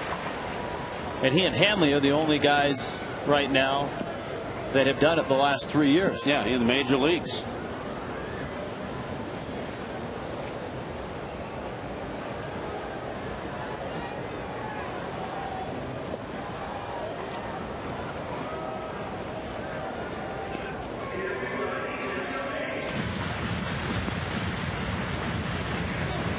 One and 2 to Brandon Phillips. 6th inning, 1-1 game. This feels a lot like last night's game when Vandenhert and Homer Bailey were out there and both pitching well.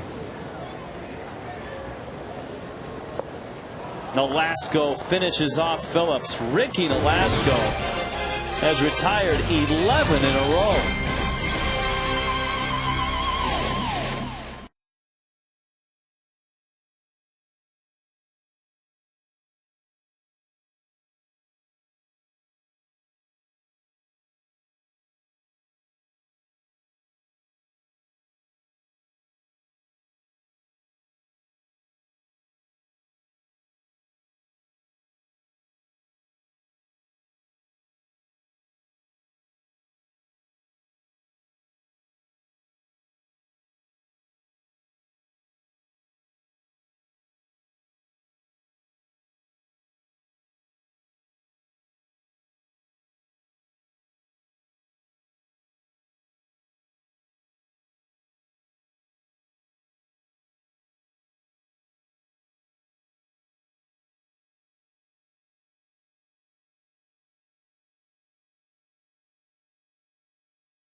Gigante. The Gigantes got smoked by the Dodgers. Is that Ronnie Belliard hit a grand slam? How about that? Yeah, off Brad Penny.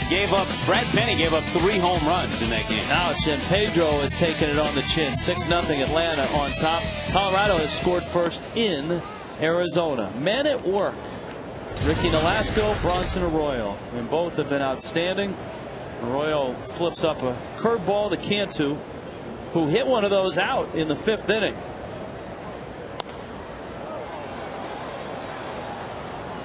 Jorge fouls it back, and quickly it's 0-2. Cantu, Ugla, Ross in the 7th.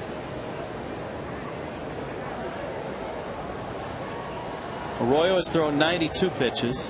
And it looks like once again we'll give Dusty Baker 7 innings. That'll be 11 starts in a row. Nolasco has thrown 78 pitches. He's hitting his target. Ryan Hannigan, the catcher, set up, wanted the fastball up, and that's right where Arroyo threw it. Arroyo has struck out 4. Nolasco has struck out 8. Both have walked 1. Both have given up solo homers.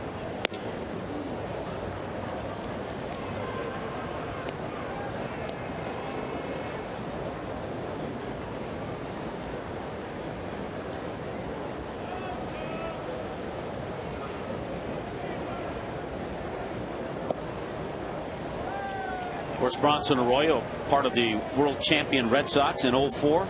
He was 10-9 that year.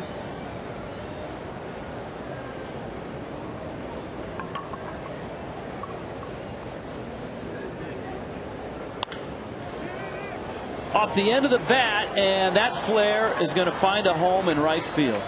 Base hit by Cantu. Oh, you love it when a flare finds a home for a base hit.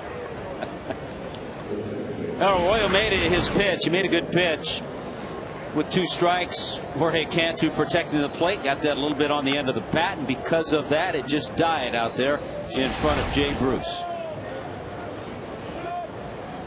Now Ugla coming into the ball game. Ugla 5 for 8 in his career against Arroyo, but 0 for 2 tonight. Called out on strikes and bounced to third.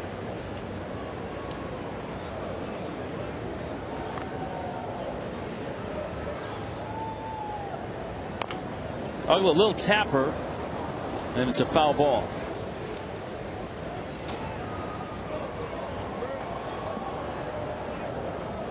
You don't get to see a lot of times when teams are out on the West Coast, but how about the way the Yankees lost their game last night in Seattle? Second straight walk-off hit by Ichiro, and this one was his first career walk-off homer. A 2-run homer against Mariano Rivera.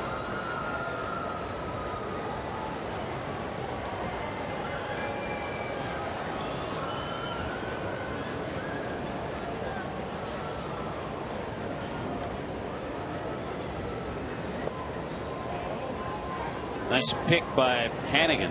He's talking to a scout before the ball game who sees the Marlins a lot, and he was talking about Ugla and the change that he has seen in Ugla this year compared to the 3 previous years. And he talked about the walks. He said his plate discipline has really improved. His power number is still there, 29 homers. Got a chance with number 30. He'll be the second Marlin to have 3 30 home run seasons. Scout said that the slider away used to be an automatic swing and a miss for Ugla. Now not so automatic. Though he goes after that. It's 1-2. By the way, and when Ugla reaches that 30 home run mark, he would be the only Marlin to have 3 consecutive 30 homer seasons. Miguel Cabrera had 3 30 home run years, but not consecutive.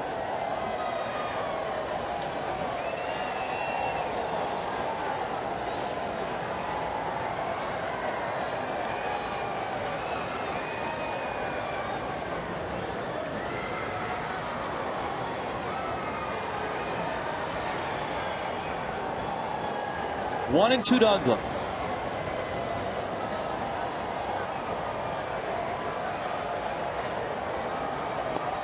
Change up. Got him. Down goes Ugla. Boy, just perfect location. Not only the changeup, but just on the outside part of the plate, maybe off the plate, but a perfect pitch. You know, I'm not sure if it was a changeup or just a BP fastball. Yeah, because 85 miles an hour. I mean, his fastball we've seen at 91. We've seen some at 88. Most of his changes, though, are either low 80s or high 70s. Yeah. 100 pitches now for Arroyo. Here's Cody.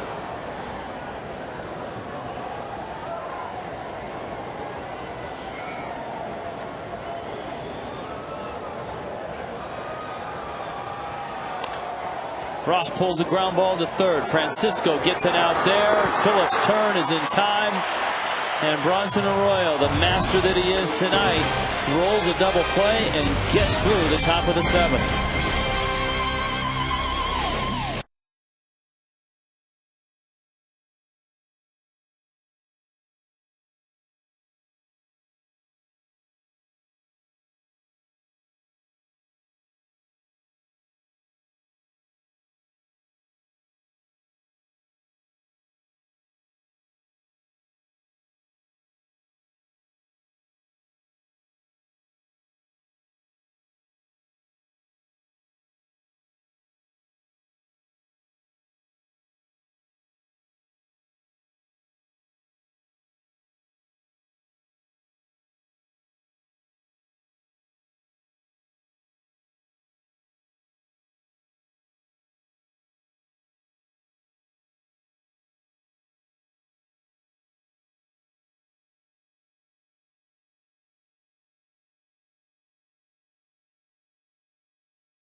Has been outstanding. 6 innings, 8 strikeouts. Bronson Arroyo has gone 7 innings. He's got 5 strikeouts. Both have given up just 1 run, both coming on solo homers. Check out the new R Performance vehicles at your local Jaguar dealer or on JaguarUSA.com.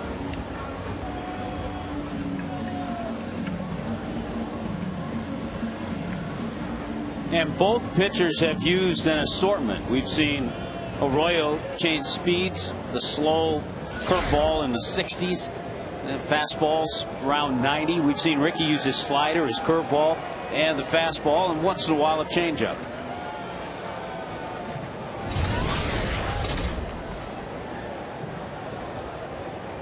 Ricky has retired 12 in a row. And he's dealing to Juan Francisco, whom he has struck out twice.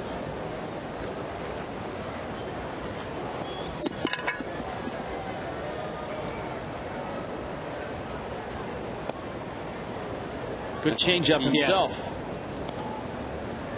Not only is the change of speed, but you also see the ball dive. It drops down and away to Francisco.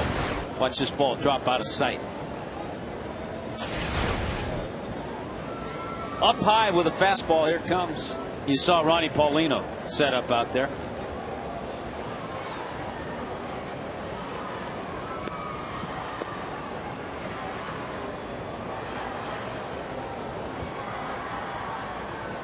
One-two coming. Man, he ran another changeup out and away. 13 in a row for Nolasco. 9 strikeouts tonight. Jay Bruce with Ryan Hannigan right behind him.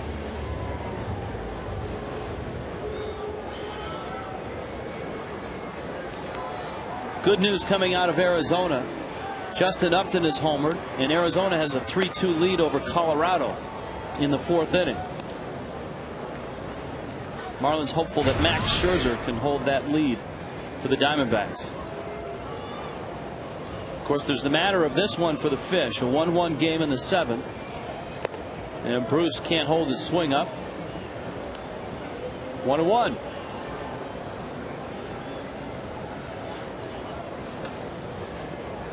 Carlos Gonzalez and Troy Tulowitzki have homered for Colorado in that game. Well, you wonder if Carlos Gonzalez, whom Oakland dealt in the Matt Holliday trade, turns into Andre Ethier, whom Oakland dealt in the Milton Bradley trade.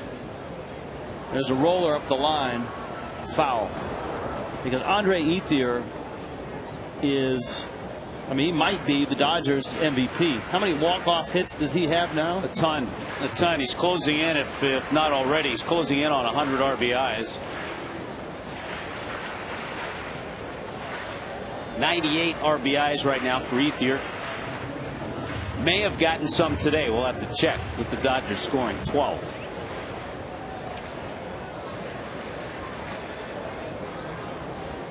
Ricky's 1-2 on Bruce. Man, is he dealing or what? 10 punch outs for Nolasco. He's gotten Francisco 3 times, Phillips twice, Jay Bruce twice, and he gets Bruce with some high cheese. He struck out 12 against Pittsburgh on the 5th of July.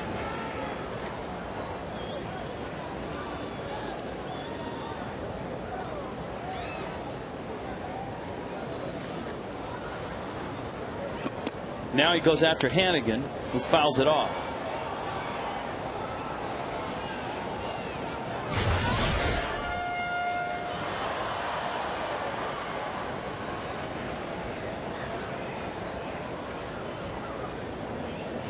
Ricky's career high in strikeouts, 13 against Colorado.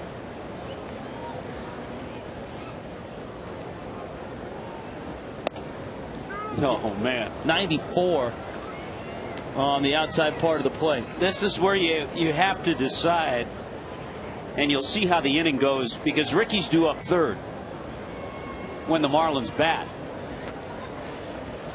Right now he is about to throw his 90th pitch and still has some left.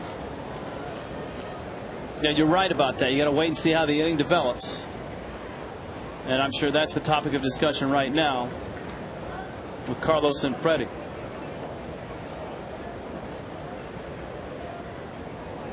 1-2 coming to Hannigan.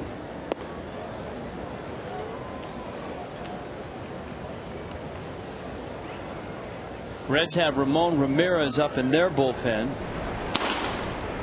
Arroyo is 2 hitters away right now.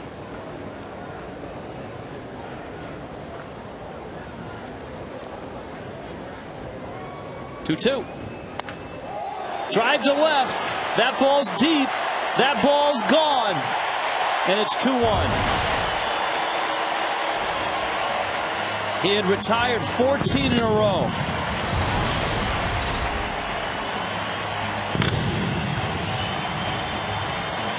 .87 miles an hour was probably the slider or cutter, but I think he wanted to get it away a little further. The target's out there, and it backed up Ronnie Paulino reaching for it, and Hannigan found the sweet spot. Just his 3rd home run of the year.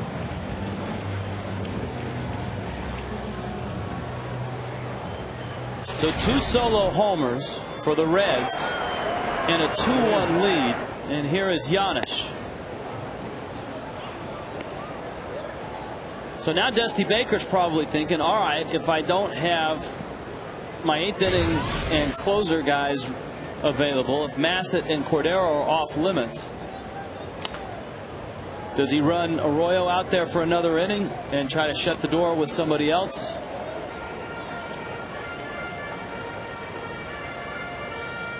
Maybe a Jared Burton? Now you saw Ramirez warming up. Dusty gets paid a lot of money to make those decisions. Maybe an Arthur Rhodes. 0-2.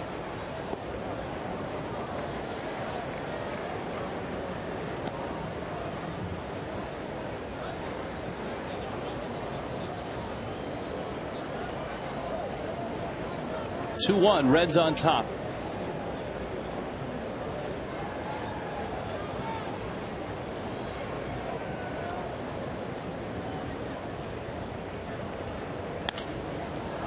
Popped him up in the air. Uggla's out. Ross is in. Cody calls, makes the catch, but the Reds take the lead. Another solo homer, and it's 2-1 Cincinnati.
This morning I walked around the city a little bit, so maybe that can help us. And maybe the Marlins can take the same path they did last night, and that was a big ninth inning to come from behind and beat the Reds. Bronson Arroyo is back out for the eighth with a 2-1 lead. Paulino, Maben, Nolasco. Paulino rips it down the left field line. Into the corner it goes. Around first, not a fast man. He's headed for second. And Ronnie rumbles into second with a double. Paulino's turnaround first was sort of get to the bag and turn left. He didn't really have the wide turn that a speedster had. Yeah, get to the bag, turn left, and see where the left fielder is, because he hit this ball hard. And the left fielder, Lance Nix, got to it. Really didn't come up and fire right away. Took his time. I think if he comes up and throws right away, it's a little different story. But Ronnie with a good start to this inning with a leadoff double.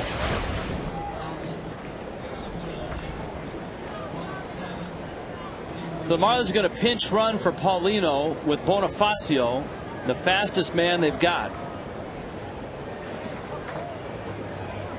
And now Maben is up with Glode on deck. And certainly if you're Cameron Maben, you're trying to put this ball in play, move Bonifacio to third. He may be bunting. He may be trying to shoot it the other way. A lot of times you don't play to tie a game on the road, but sometimes you do.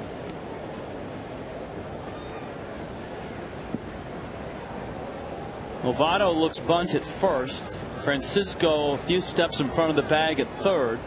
Arroyo spun around to see if Maben was squaring. He does, and he pops it foul back onto the screen. The question is this. Not a good attempt. The bat was way too low. If he had bunted that fair, he'd have popped it up. Now the question, if you're Maben, have you done a lot of bunting coming up for a sacrifice? I know he bunts for base hits. Kind of pushed at it with the bat down. But if we've probably not. We've seen with Bonifacio, he's much better when he's trying for a hit than when he's trying to sacrifice. And that pitch is outside. So we'll see Maven now to count 1-1. And with Votto charging the way he is, Daniel Ray Herrera getting loose the lefty, you are a little better off trying to make the third baseman Juan Francisco fielding, because Votto is breathing down his throat. You can get it out in this area, everything will be just fine. Well, he just bunted at and missed an 87-mile-an-hour fastball. Too much movement with his bat in stabbing at it and not letting the ball get to him. Right there.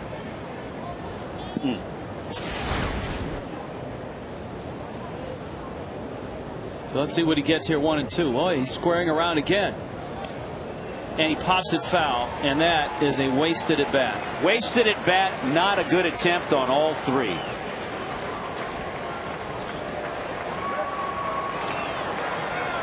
When you're trying to catch a team in a wild card, when you're in a race and you're playing games like this, close games on the road, at home, it doesn't matter. You've got to do the little things. So here is Glode. Now you saw Herrera in the bullpen. Herrera, one of his best pitches is a screwball.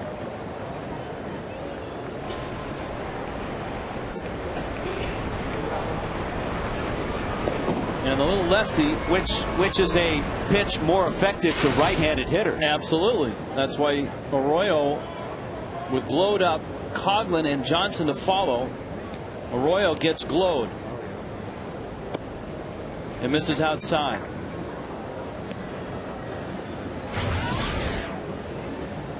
Boy, you got the fastest man on the team at second, and you can't advance him to third.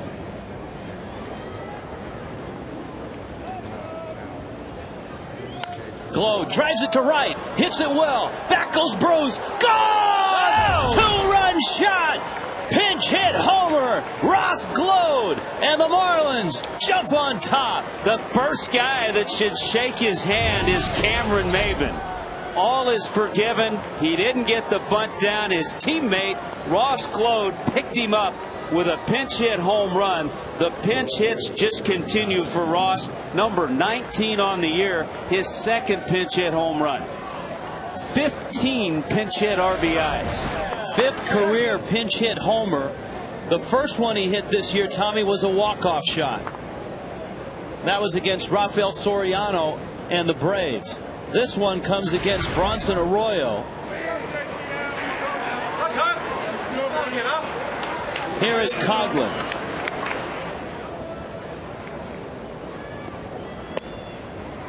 Every run in this game has come via the long ball. Two solo shots by the Reds off of Nolasco. Cantu's solo shot and the two-run homer by Glode. Coghlan takes a strike. And the pitch count for Arroyo continues to climb. 110. He threw 108 in his last start. His season high is 123.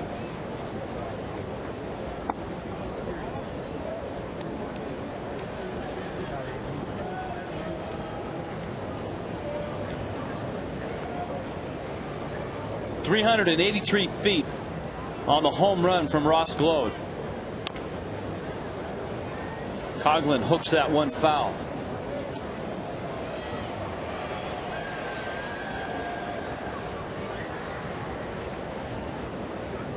Boy, that was huge.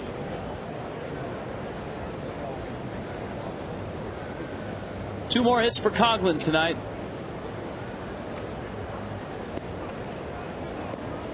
And a .310 average. See, they were right about Coghlan. Everyone just said, don't worry. He'll get two more tomorrow night. Well, he continues, and we mention them just about every night. The categories he leads Major League rookies in one of those categories, multi-hit games. And he's added to that tonight. Nobody in the big leagues has more hits since the All-Star break than Chris Coghlan. Rookies, veterans, anybody. Yeah, number 2 on that list is Derek Jeter. On this trip, 10 for 26. And there was some question as to whether he was going to play tonight, too.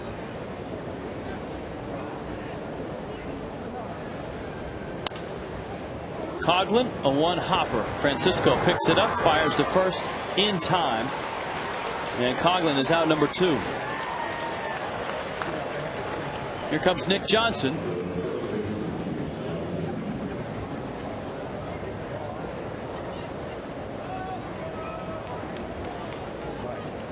Do you think if the Reds were to start this inning with a fresh Nick Massett in the bullpen and a fresh Francisco Cordero waiting behind him, that I think we would have seen him, because Arroyo did his job. Another start of 7 innings, and if those guys were fresh, we would have seen them. Last night, of course, Massett had the 8th. Cordero blew the save in the 9th. Now, especially, I say that especially because they had the lead. If the game were tied, maybe not. That was the 5th consecutive game that pair had worked in. Janich calls off Francisco and makes the catch, but Ross Glode with a 2-run pinch hit home run, and the Marlins jump on top of the Reds just like that.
On that list is out there right now looking for a hold, and he's earned this. He has earned the promotion to pitch deep into ball games. I'm talking about Brian Sanchez. Sanchez comes on in the bottom of the 8th inning, 3-2. Marlins on top. The Reds have plenty of firepower, and they've got lots of bats on the bench as well. Well, looks like we're going to see a switch hitter, Drew Sutton. Saw him the other night. So he's going to pinch hit for Arroyo. And then to the top of the order, then it's Stubbs and Nix. John Baker comes in behind the plate. Remember, Paulino opened up that inning with the double. Bonifacio pinch ran for him.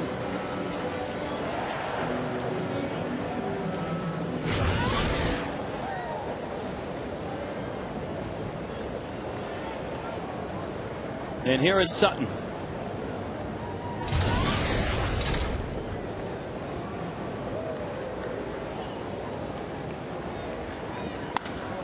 He lines one in the gap, left center field. Coghlan is there, and Chris makes a running catch. Little gimp in his stride, but he got over there to pull it down.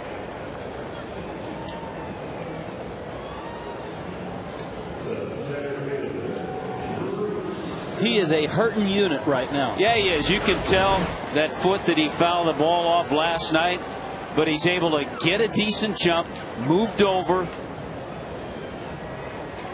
and made the catch. Now Sanchez gets the top of the order. Stubbs has been a tough out all night. He homered in the first, singled in the third, and Hanley robbed them of a hit in the fifth. Sanchez out of Lamar University.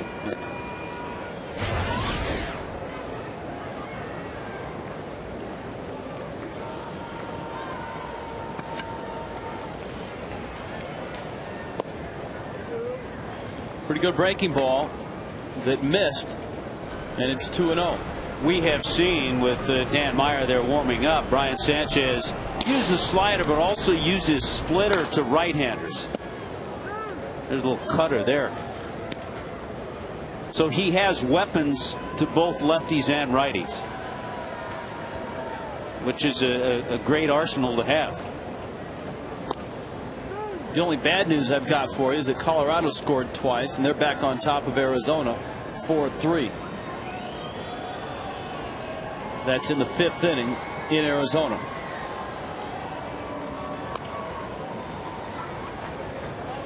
2-2.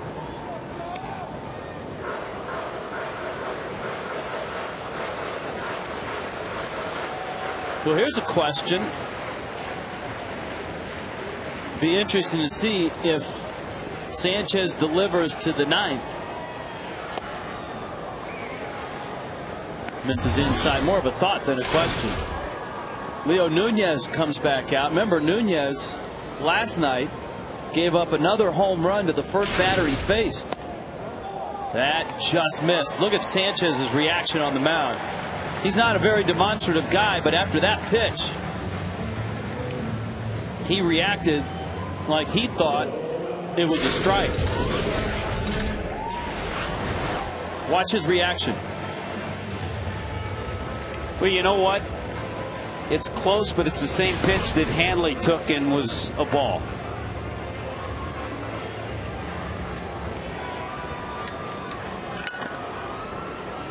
It does put one of the Reds' best base stealers at first base in a one-run game in the eighth inning. Ground ball. Sanchez has it. Fires the second. Got one there. Got two there. Double play. Doesn't matter. 1-6-3. Brian Sanchez, a scoreless eighth. On to the ninth in Cincinnati. The Marlins up 3-2.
The Marlins have a 3-2 lead. And in the 9th inning, Hanley Ramirez comes up. And he won't be facing Bronson Arroyo anymore. Now, we saw Ramon Ramirez in the first game of this series. He came on in the 6th inning after Matt Maloney left. Hanley hits a high fly ball to right field. Jay Bruce is out there and he makes the catch. You know, one of the things that keeps you in games like this is good defense. We saw Arroyo start a 1-6-3 double play. How about Brian Sanchez? A little bobble too when he initially got the ball, but he regroups, sets himself perfectly to Hanley, and there's the double play.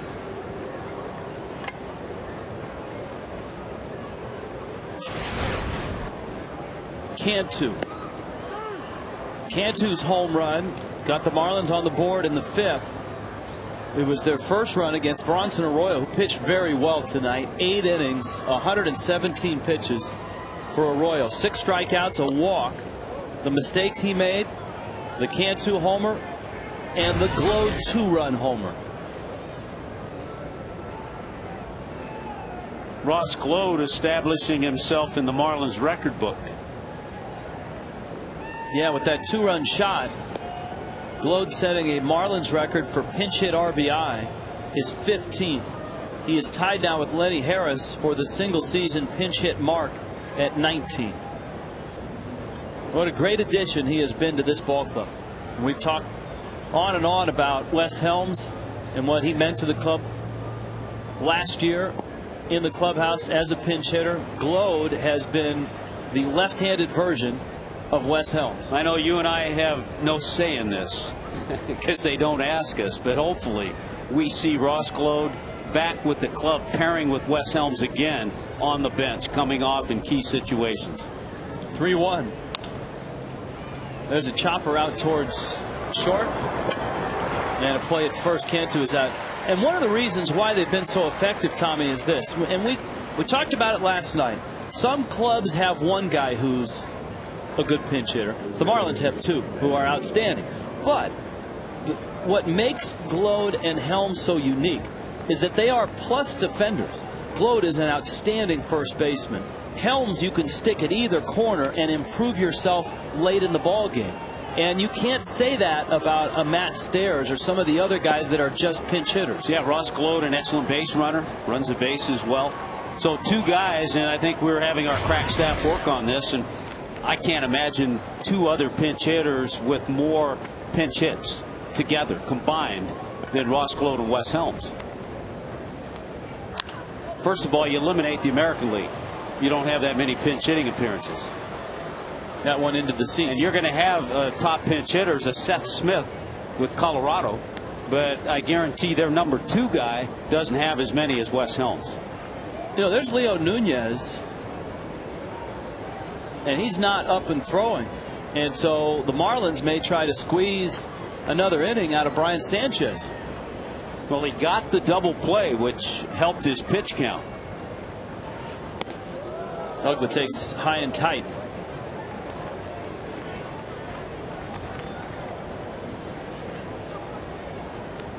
The first guy up is Joey Votto. It's Votto, Phillips, and Francisco. Remember, Scott Rowland is available as well.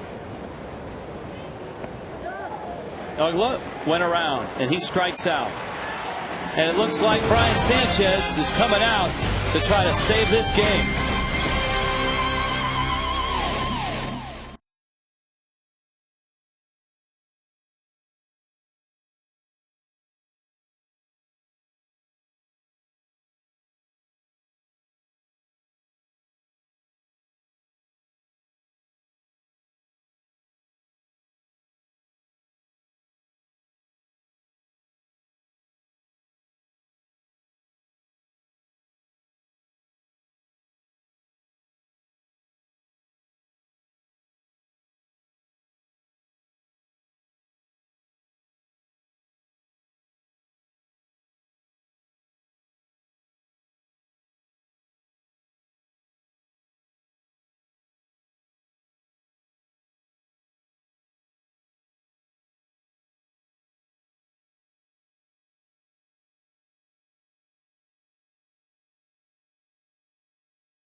Pitch of the inning.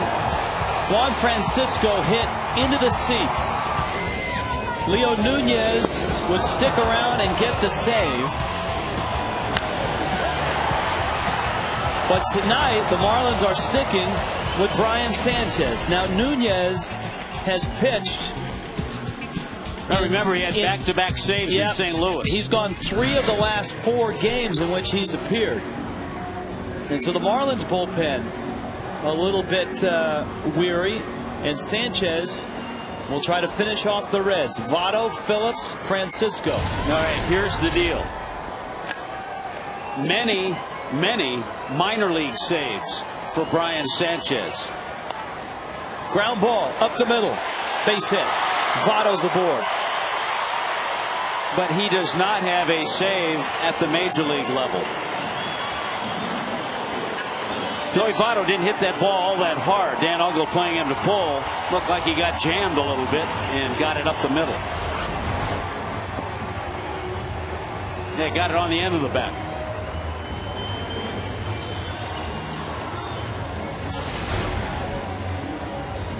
So here's Phillips. It's a 1-run game. It's the bottom of the 9th. Sanchez has closed, as Tommy has pointed out, in the minor leagues. Last year in Columbus, this year in New Orleans.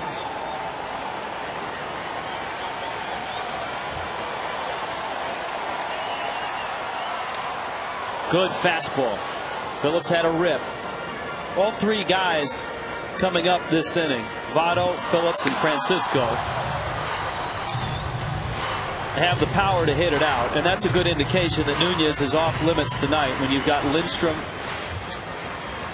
and Meyer getting ready.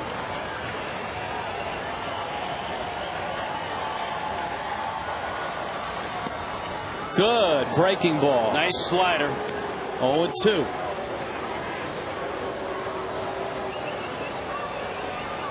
Sanchez got a double play ball to finish off the 8th.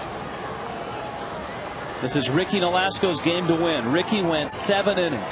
Something the Marlins have not done in 29 consecutive starts until tonight. Have a pitcher go 7 innings.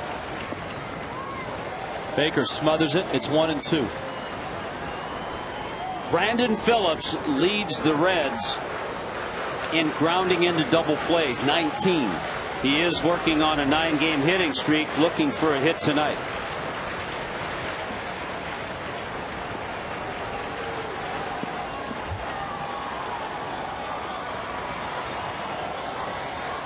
One-two coming. Yeah! At the knees, struck him out. Phillips crouches down. He can't believe it. That's a pretty good pitch. He had been going away with sliders, and all of a sudden he froze him with a good fastball. Borderline pitch, but I'll tell you what, when you have 2 strikes, might have been low, but Brandon Phillips couldn't pull the trigger, and he's called out. You know, on that shot, I think John Baker, when he caught it, almost took it down a notch. And on that shot, it looked like it was right at the knees. Well, he's not going to get that opportunity. Freddie's making the change. Francisco coming up, Meyer coming in, or Maroney called to the bullpen. When you need a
together.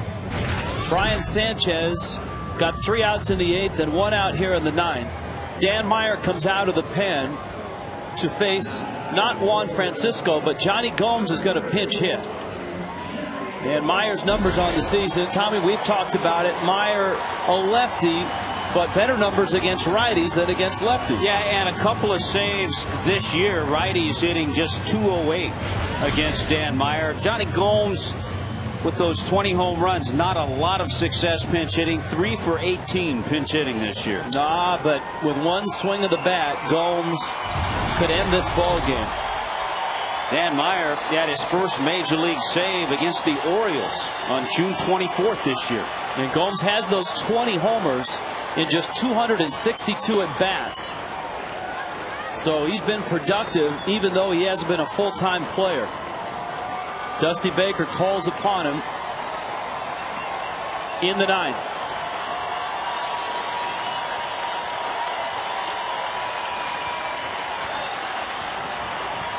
Votto at first. Popped him up, foul and out of play.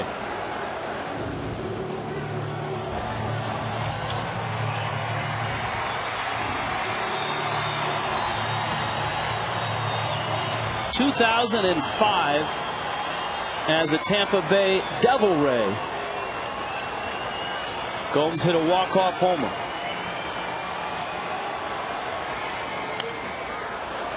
And he's certainly swinging for the fences here. Yeah, he has that swing locked in all the time.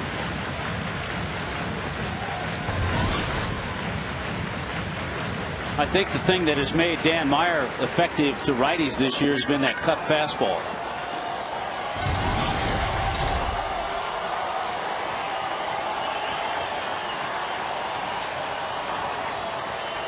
One-two. Fly ball center field. Maben has room. Makes the catch. Well, the good news there, he kept him to the deep part of the ballpark, to center field. More room out there than in left and left center. Jay Bruce was on deck, and now he comes back into the dugout. He got it in on him. Maybe the cutter, probably was, just to tie him up enough. Notice how he comes in with his hands, just couldn't get extended. And a fly ball out, number 2. Scott Rowland has emerged on deck, and he loosens up.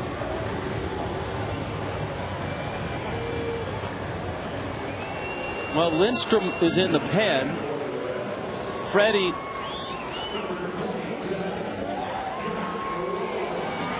is coming out, and he's going to the bullpen. So Lindstrom will be thrown into the fire. Sanchez, Meyer, now Lindstrom. 2 outs in the 9th. Armaruti called to the bullpen. When you need a car, truck or van.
The Marlins trying to nail down win number 80. And to do it, it's been a tag team of relievers out of the bullpen. Brian Sanchez, the 8th and the first out of the 9th. Dan Meyer came in. He got Johnny Gomes. Scott Rowland emerged on deck to pinch hit for the lefty Jay Bruce. And Freddie goes with the right-hander Matt Lindstrom. And I think, Tommy, one of the reasons why, if you look at Rowland's numbers with the Reds, his splits, lefties, righties, it's pretty dramatic. You look at those numbers. Freddie has those numbers. So he said, all right, let me go with the right-hander, Matt Lindstrom, who was the closer early in the year, with a chance to nail this one down. But he has to get an all-star who's at the plate, Scott Rowland. Yes, he does. Lindstrom and Rowland. Votto's at first, the tying run. Fastball high. First order of business, if you're Lindstrom, throw strikes.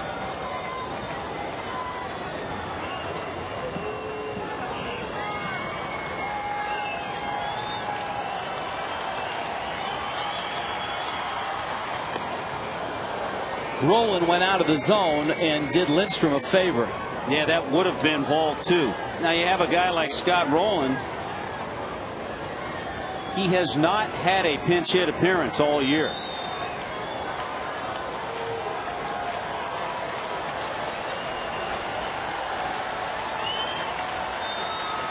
Here's the 1-1. Fouled it back. Okay, Tommy. Lindstrom has come in and thrown 3 fastballs at Rowland, and it's 1-2. I think you maybe show him a slider off the plate. If he bites, he bites. Then you come back with the fastball. Lindstrom's last save was against the Yankees in June.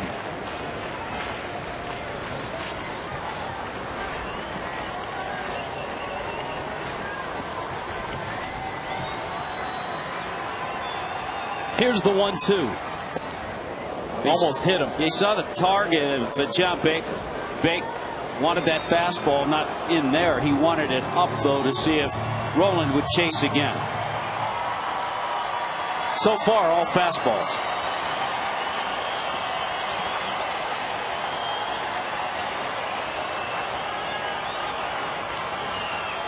Two coming. Fastball. Oh, man.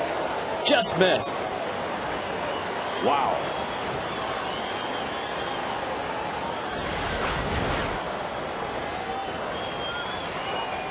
Rowland's a big man, and that's probably a bit low. Again, similar to that pitch to Hanley earlier in the game. So he's been pretty consistent right there. Runner will be moving. 3-2. Foul back.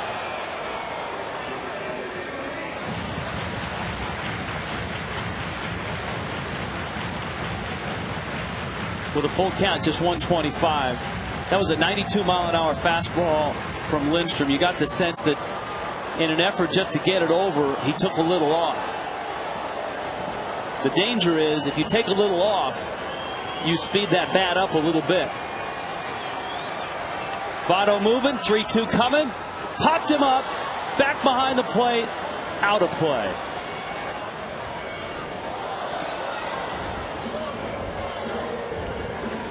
And we'll do it again. Outfielders are a little deep, a little extra deep, because with the count, especially 3-2, and Votto on the move, you want to try to cut a ball off. If it gets through the gap, he can score from first base. And these gaps are some of the smallest gaps in all of baseball in this ballpark.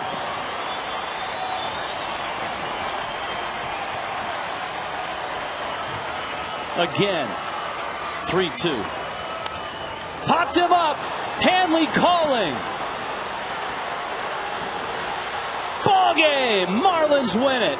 Another come from behind win in Cincinnati. Ross glowed with a 2-run pinch hit homer and a tag team effort by the Marlins bullpen to bring home a win for Ricky Nolasco. Lindstrom's